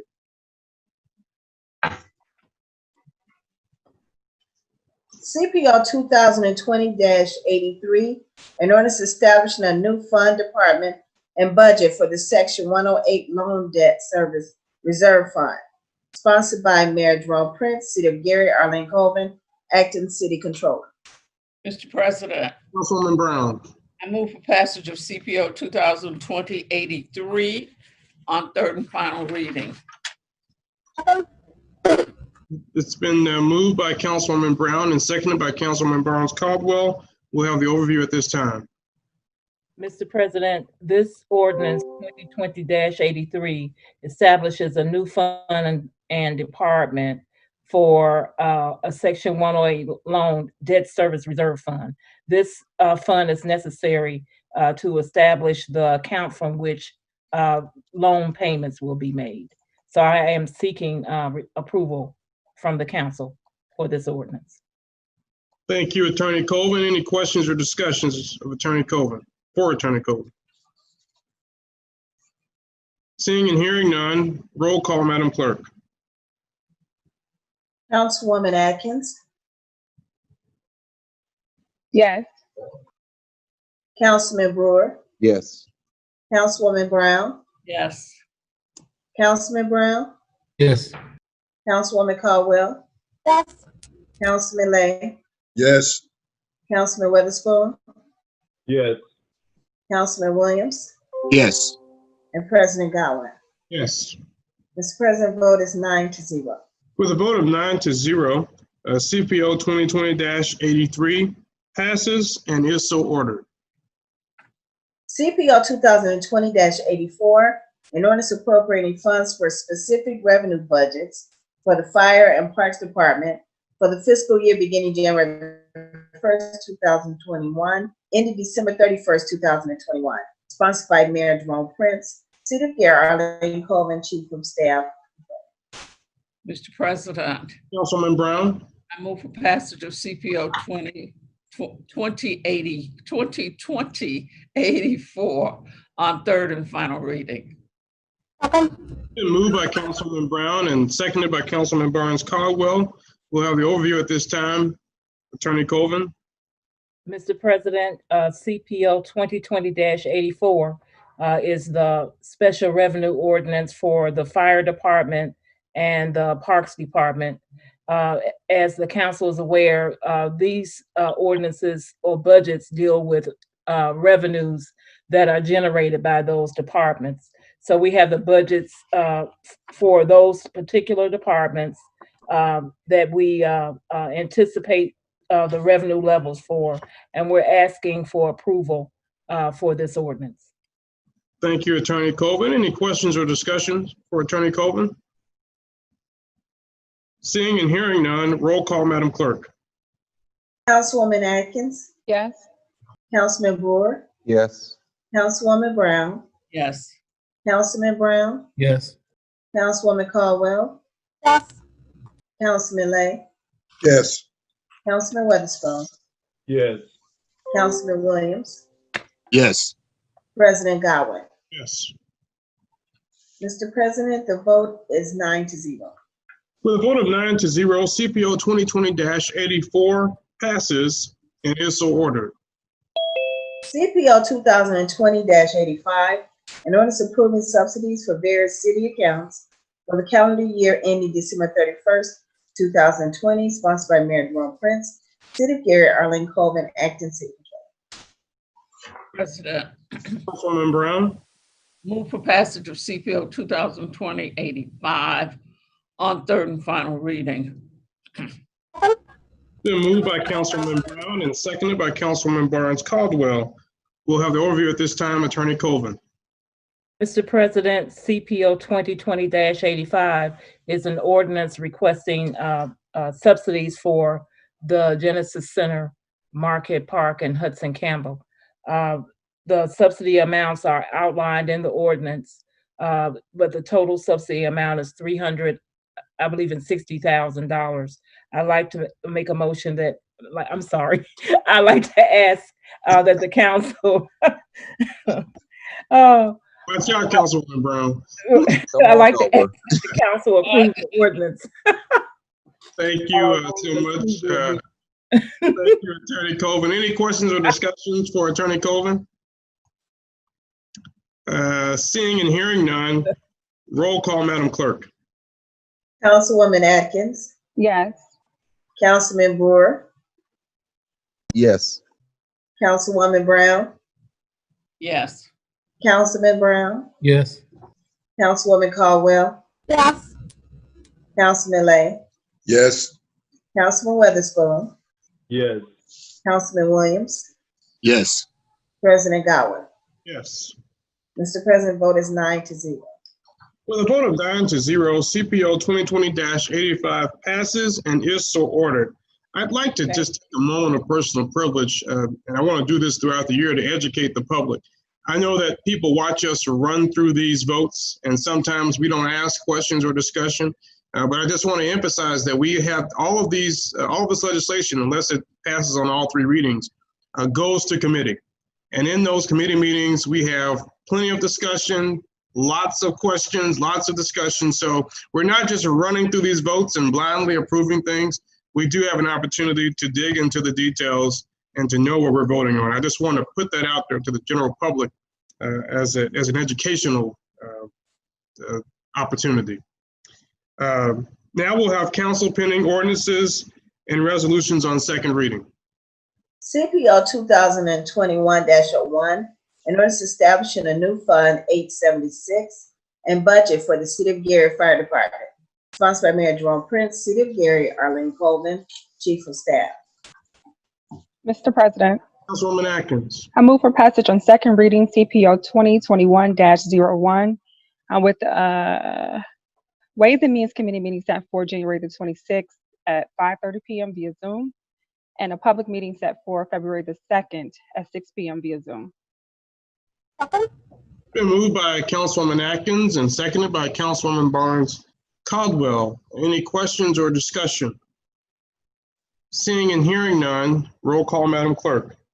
Councilwoman Atkins, Yes. Councilman Brewer, Yes. Councilwoman Brown, Yes. Councilman Brown, Yes. Councilwoman Caldwell, Yes. Councilman Lay, Yes. Councilman Weatherspoon, Yes. Councilman Williams, Yes. President Godwin. Yes. Mr. President, vote is 9-0. Thank you, Madam Clerk. CPO 2021-01 passes on second reading with a Ways and Means Committee meeting to be held via Zoom on January 6, 2021 at 5:30 p.m. and a public hearing on February the 2nd, 2021 at 6 o'clock p.m. CPO 2021-02, an ordinance amending Title 15 entitled Land Usage, Chapter 123 entitled Zoning Code of the Code of Ordinances of the City of Gary, Indiana. Petitioners Ernestine Harper Price, 1987 Arthur Street, Gary, Indiana. Property located at 1987 Arthur Street, Gary, Indiana. Mr. President, Councilman Brewer. Planning and Development has before CPO 2021-02. We're moving it to the Plan and Development Committee, January the 26th at 5 p.m. and a public hearing February the 2nd at 6 p.m.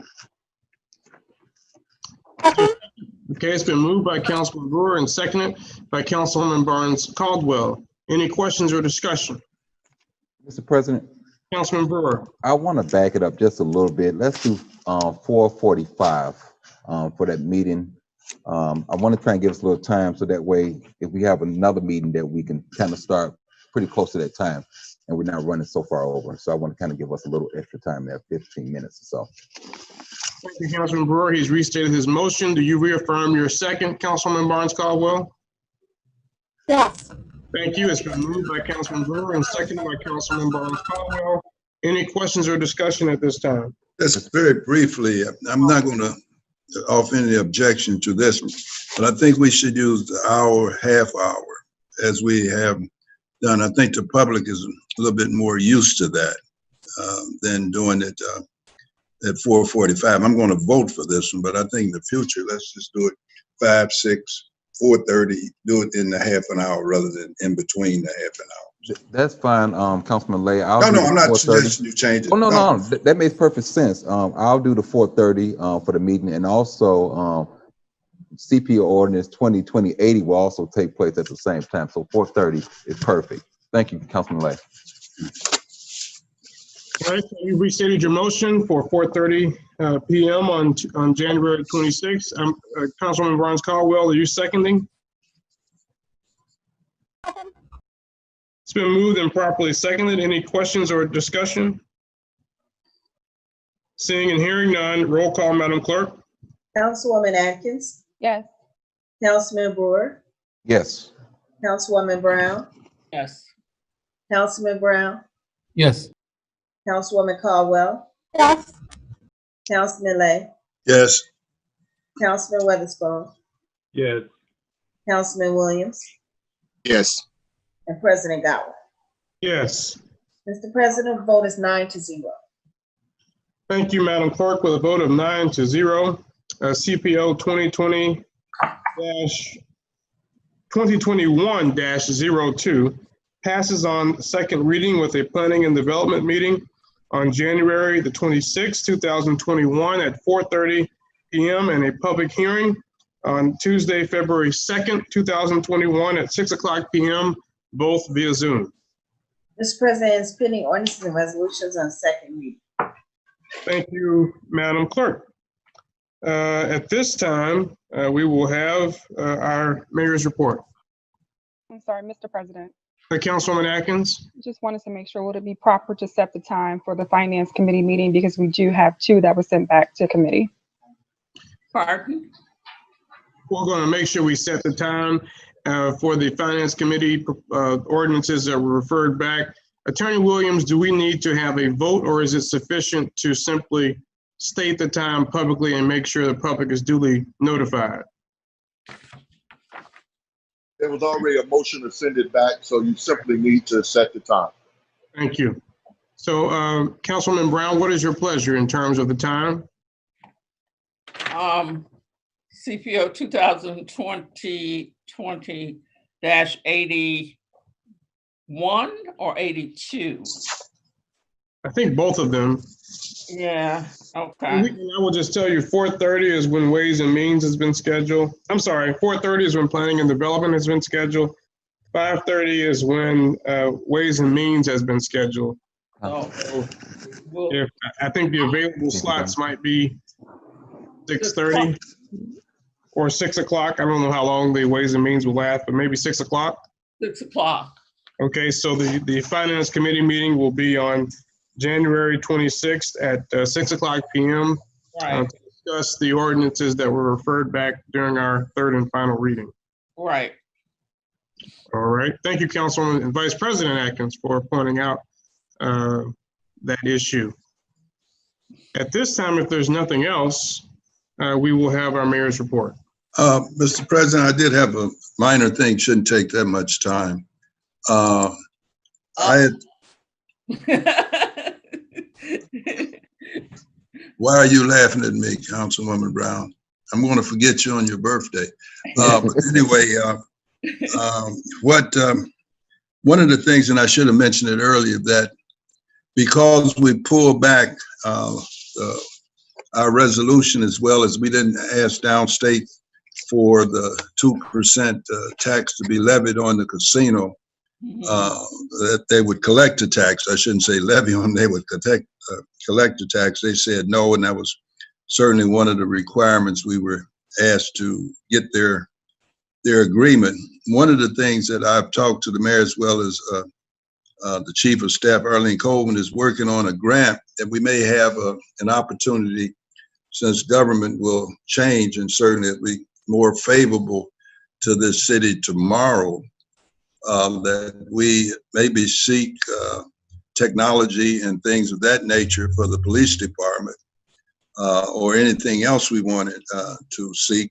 The only difference here, I think we should certainly keep, and I may not necessarily be the person to do it, but our congressman, Mr. Mervan, I'm not sure who should in fact talk to him, possibly you, Mr. President, and or the chief of staff, that we will be attempting to get a grant, and certainly we don't want to have him sitting in Washington saying he hasn't heard of it, what we're trying to do. So pretty much it'll be in the area, that, unless the city wanted to expand it, in the area that resolution that we pull back for all of the various technology. And like I say, I think we should ask now, because it's a new administration, and I think the environment will be much more favorable to the city, and certainly to keep the congressman in the loop. And I'm sure he will certainly be of value to her, seeing that the House is narrow in terms of not quite as narrow as the Senate, but it is narrow. And certainly his recommendation or approval of such a grant, I think we have an excellent chance of getting it.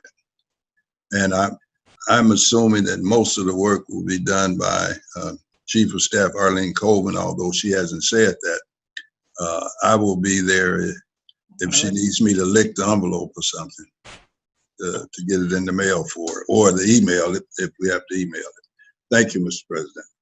Thank you, Attorney Lay, and I will be seeing Congressman Mervan tomorrow. So I will certainly relay that to him And I was going to try to get him on tonight, but he will be at our February 2nd council meeting. So we will hear from him then, and we can bring that issue up again then.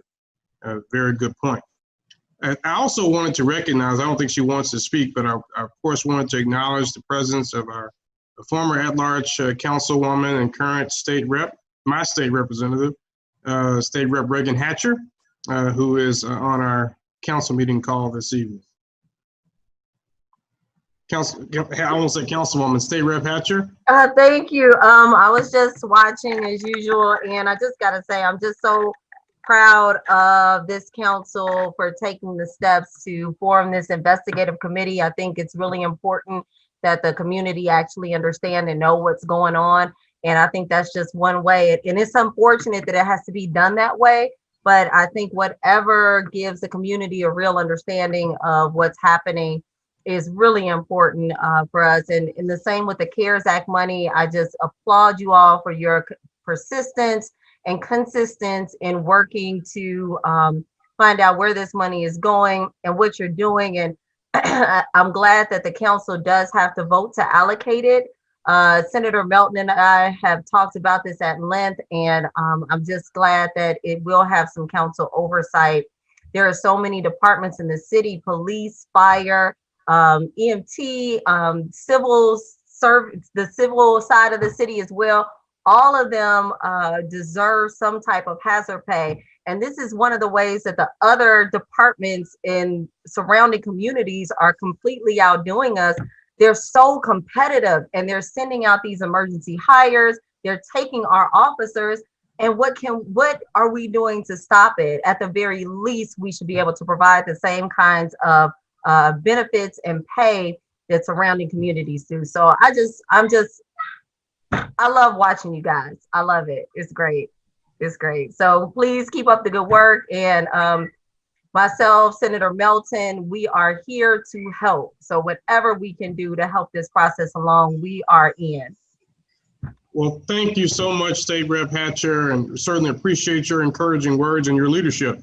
Thank Anything you. that I or we can do to help support you, always let us know. Thank you so much. Thank you. At this time, we will have our mayor's report. Attorney McCain. Thank you, Mr. President, for allowing me the opportunity to provide the administration's report on behalf of Mayor Prince. First, we would like to extend the administration's gratitude and excitement to see Councilman Mike Brown back in the House. Thank you. Mike and I are friends, but I am excited to have him back as a colleague and glad to see him back where he belongs. So, Councilman Brown, the administration is very proud of you for your long journey back, and you are back where you belong. So welcome back.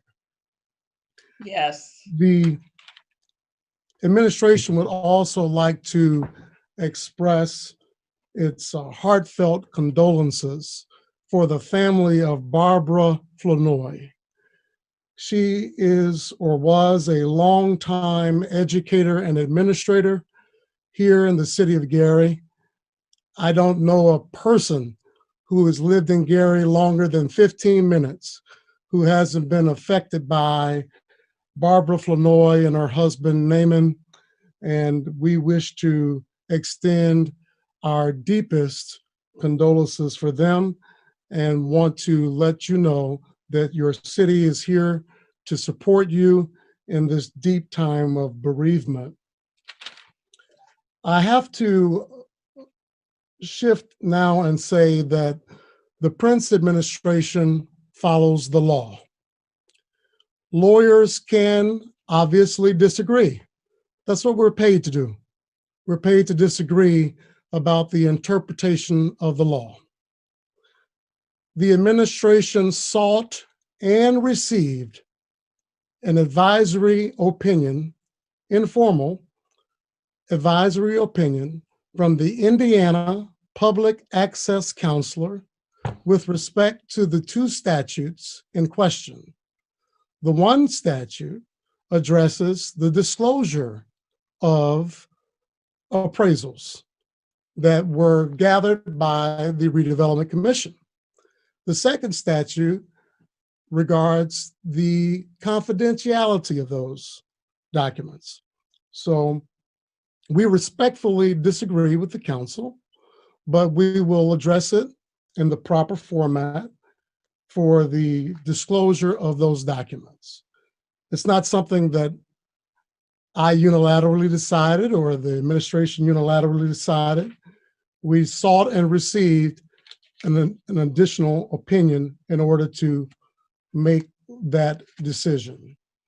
Mr. Reeves, when he responded to the president, was merely enforcing a policy that was based upon law and statute. It was not meant to be insulting. In fact, some might argue that putting a black man in the same sentence as a monkey might be insulting. So this administration never would intend to do that and insult anybody on this body. The 2020-80 measure, it was sent back to committee. We encouraged that committee to return it to the floor for third and final consideration. 2020-80 is regarding the 600 plus scandal-plagued parcels involving GUEA.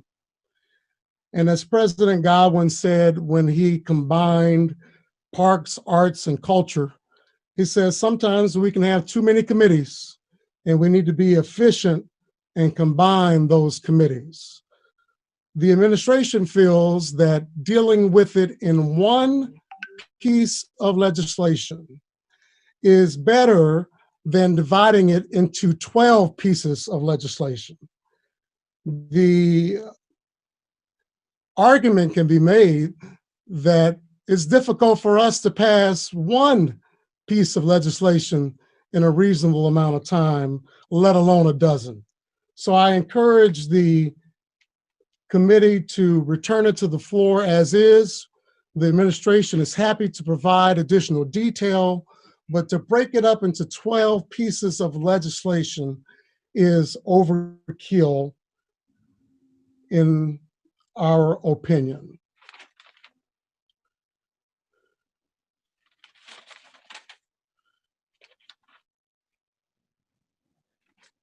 That concludes the mayor's report.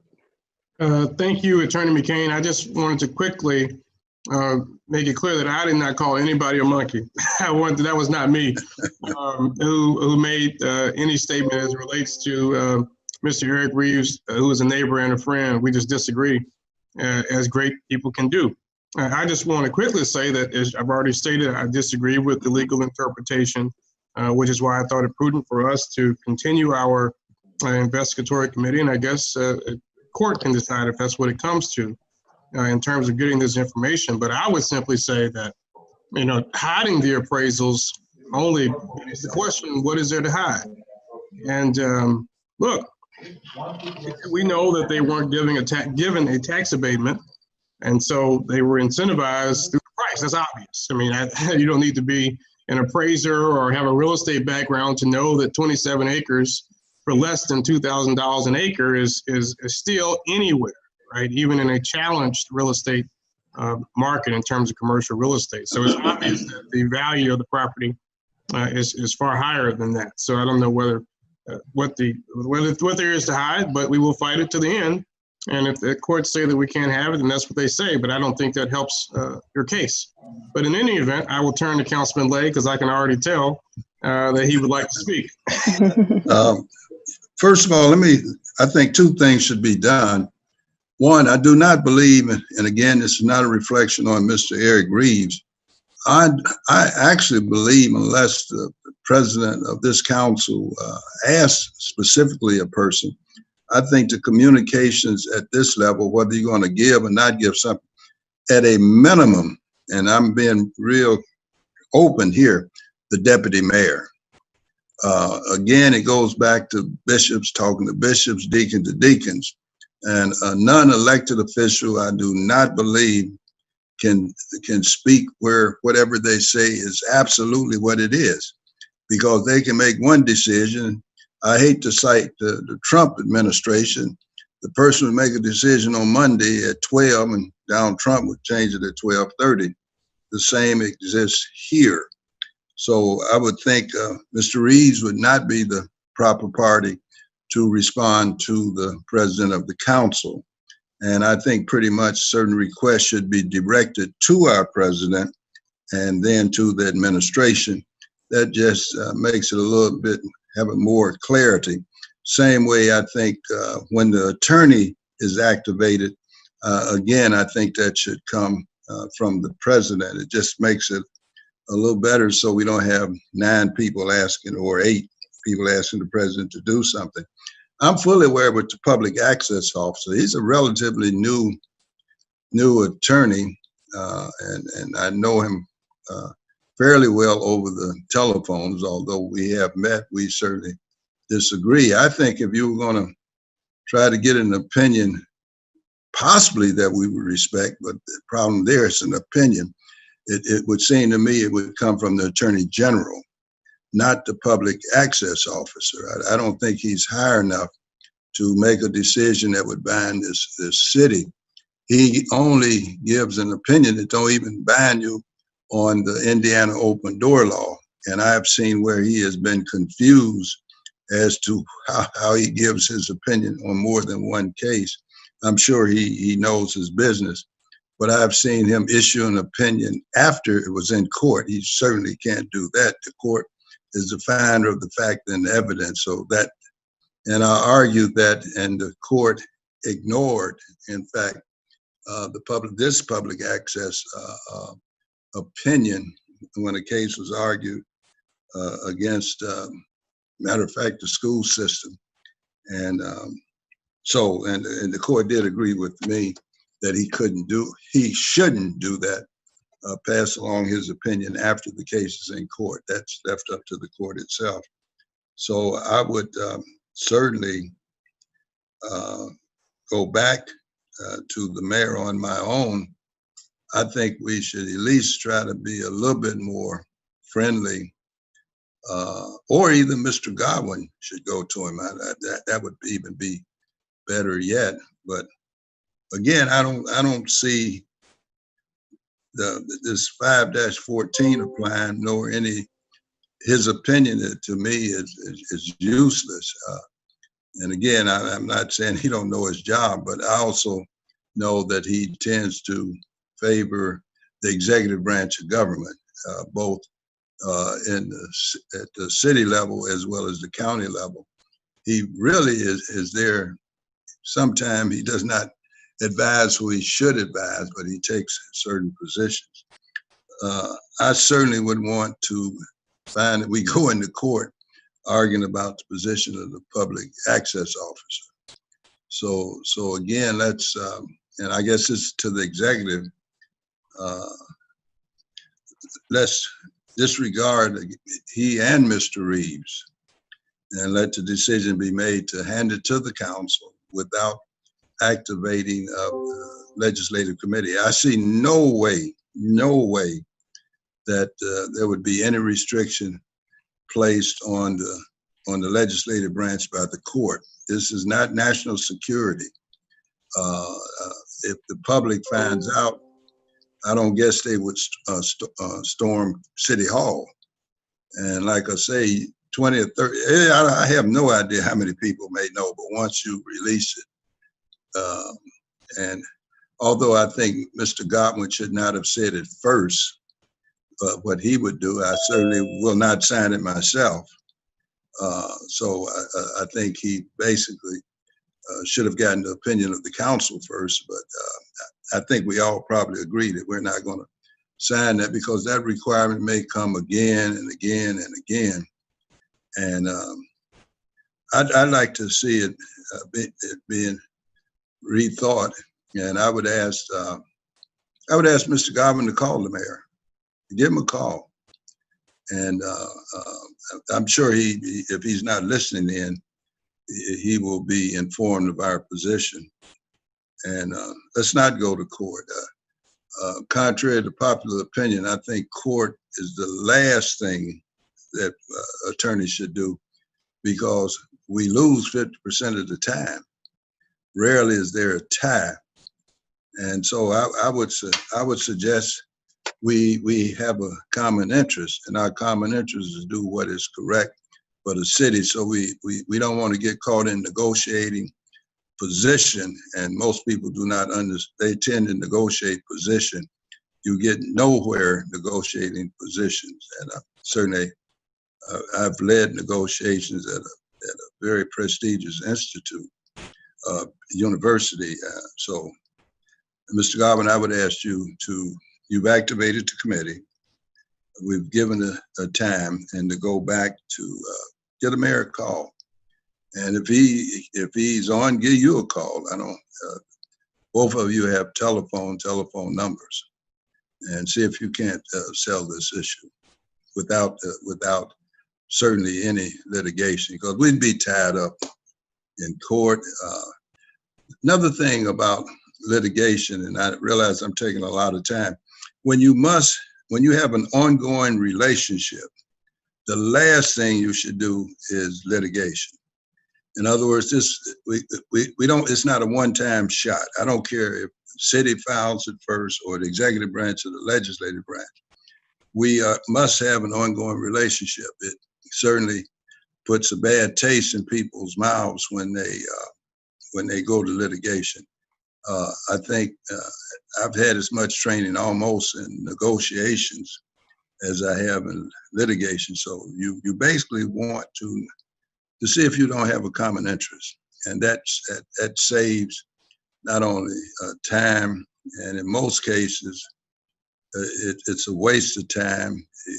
You're bitter toward each other, and on something like this, like I say, I would ignore the public access officer. Maybe on other things we would accept his opinion, but he's too new an attorney to interpret it. I don't think his interpretation is any better than now. We got 1, 2, 3, 5 attorneys, which is probably 4 too many, looking at the same piece of legislation. And there is no legislation on its face cannot be argued in the court in terms of equity, that when they established a statute, this statute did not take into account everyone. It was established for a particular purpose, because unfortunately our government is not intelligent enough to cover all fields. The statute would be the size of the Encyclopedia Britannica if it covered everything.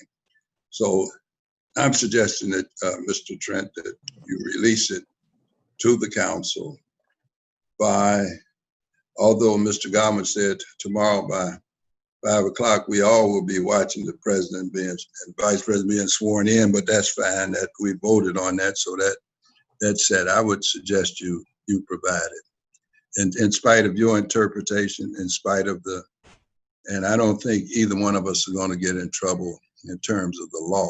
There will be nothing beyond that. And the mere fact that we would argue on whether we should receive it or not may give the impression, leave an impression we're hiding.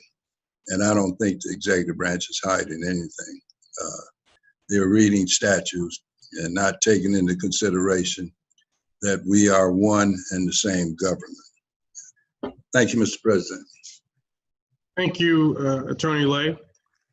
I just wanted to also note that I did want to thank the mayor for signing the council's resolution opposing charter schools. I did receive that earlier today from the clerk. And so I want to thank him for signing that. I also, will second what Attorney Lay has said. I don't see how it helps anyone's case to try to hide this information, because it only makes people think that there must be something worthy of being hidden, and it's public property. And we are one government. We created redevelopment.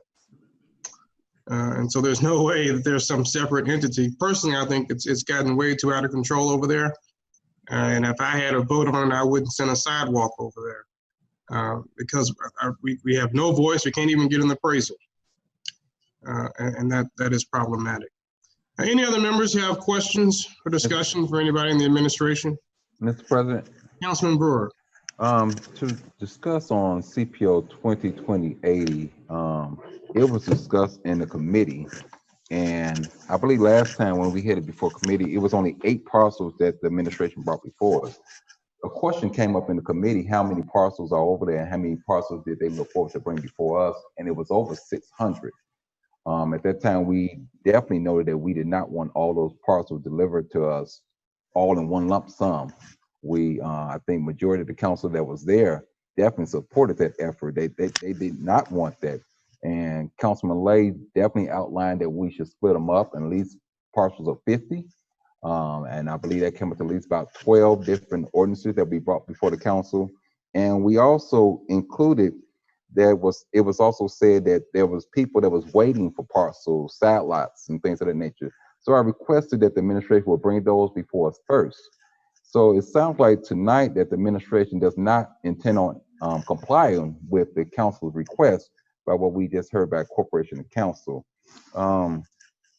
As Councilman Lay pointed out, not putting a sour taste in anyone's mouth, and we all have to continue to work together. I think that sour taste is there now. We are being sued as a council, and that's something that we don't take lightly, that we're being sued by this administration when it could have been simply fixed part of the ordinance. We could have worked it out. It didn't have to go that route, but it did.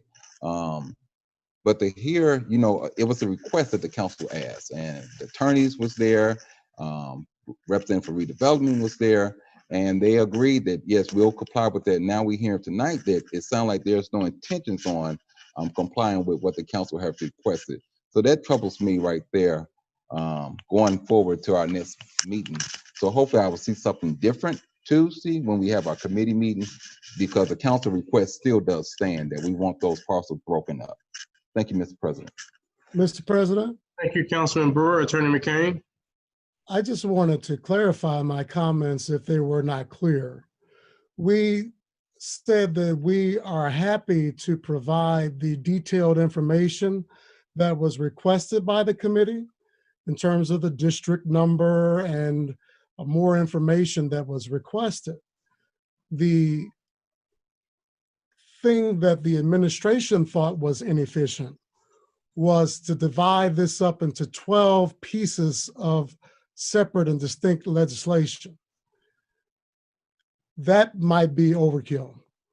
I think we could address all 600 parcels as long as the information is contained in there that the council has requested, but to divide it up into 12 pieces of legislation, I think that we've been on the call here for 2 hours and 30 minutes, and we haven't come close to addressing 12 pieces of legislation.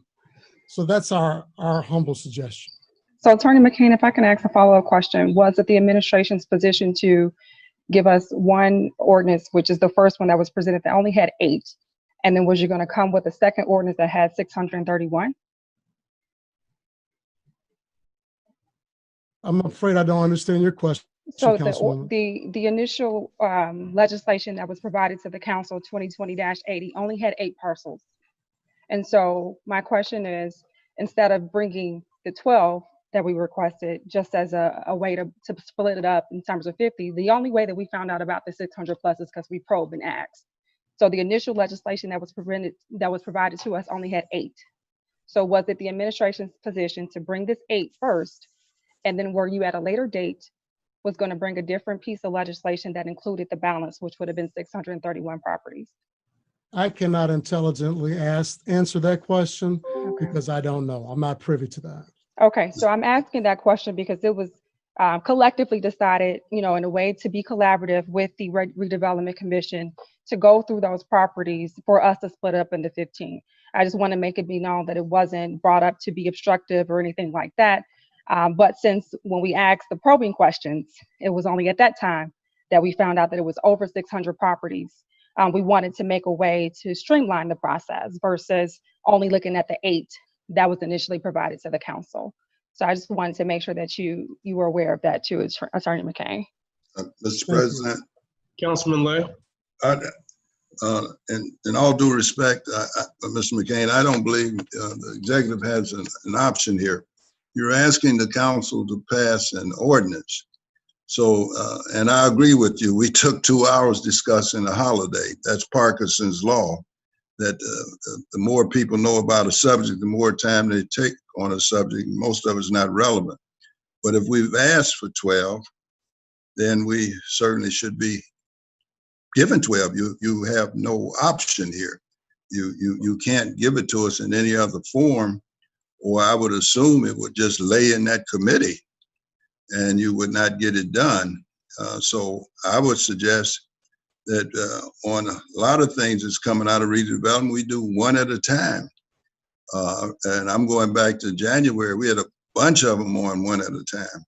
So I believe we are probably a little bit more proficient now than we were in January of 2020.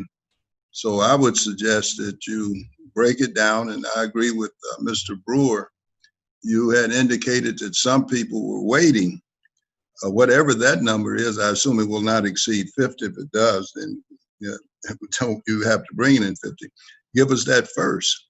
Just get that out of the way, the ones that are pending, and then break down. And then if we fail to do it at all deliberate speed, then you or the mayor call the president and tell him to speed it up in some way. And so I would suggest you do what was asked for, not because I asked for it, but I just simply believe that the council decided we want it broken down that way.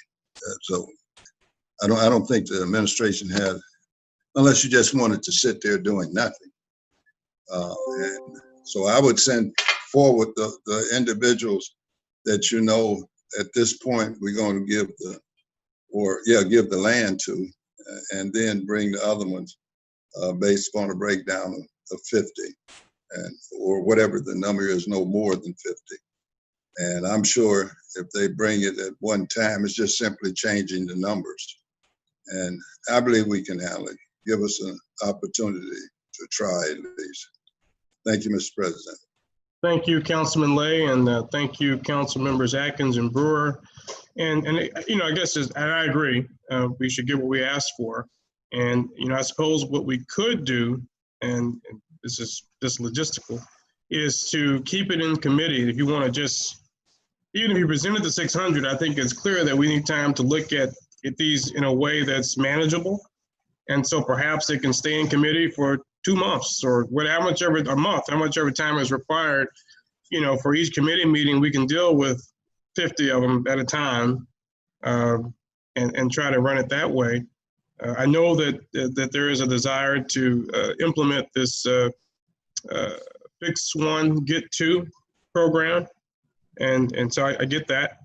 We have winter to take advantage of that. So, we can talk about logistics, and maybe one way is just to break it down over several committee meetings to do it. So we don't necessarily have to have 12,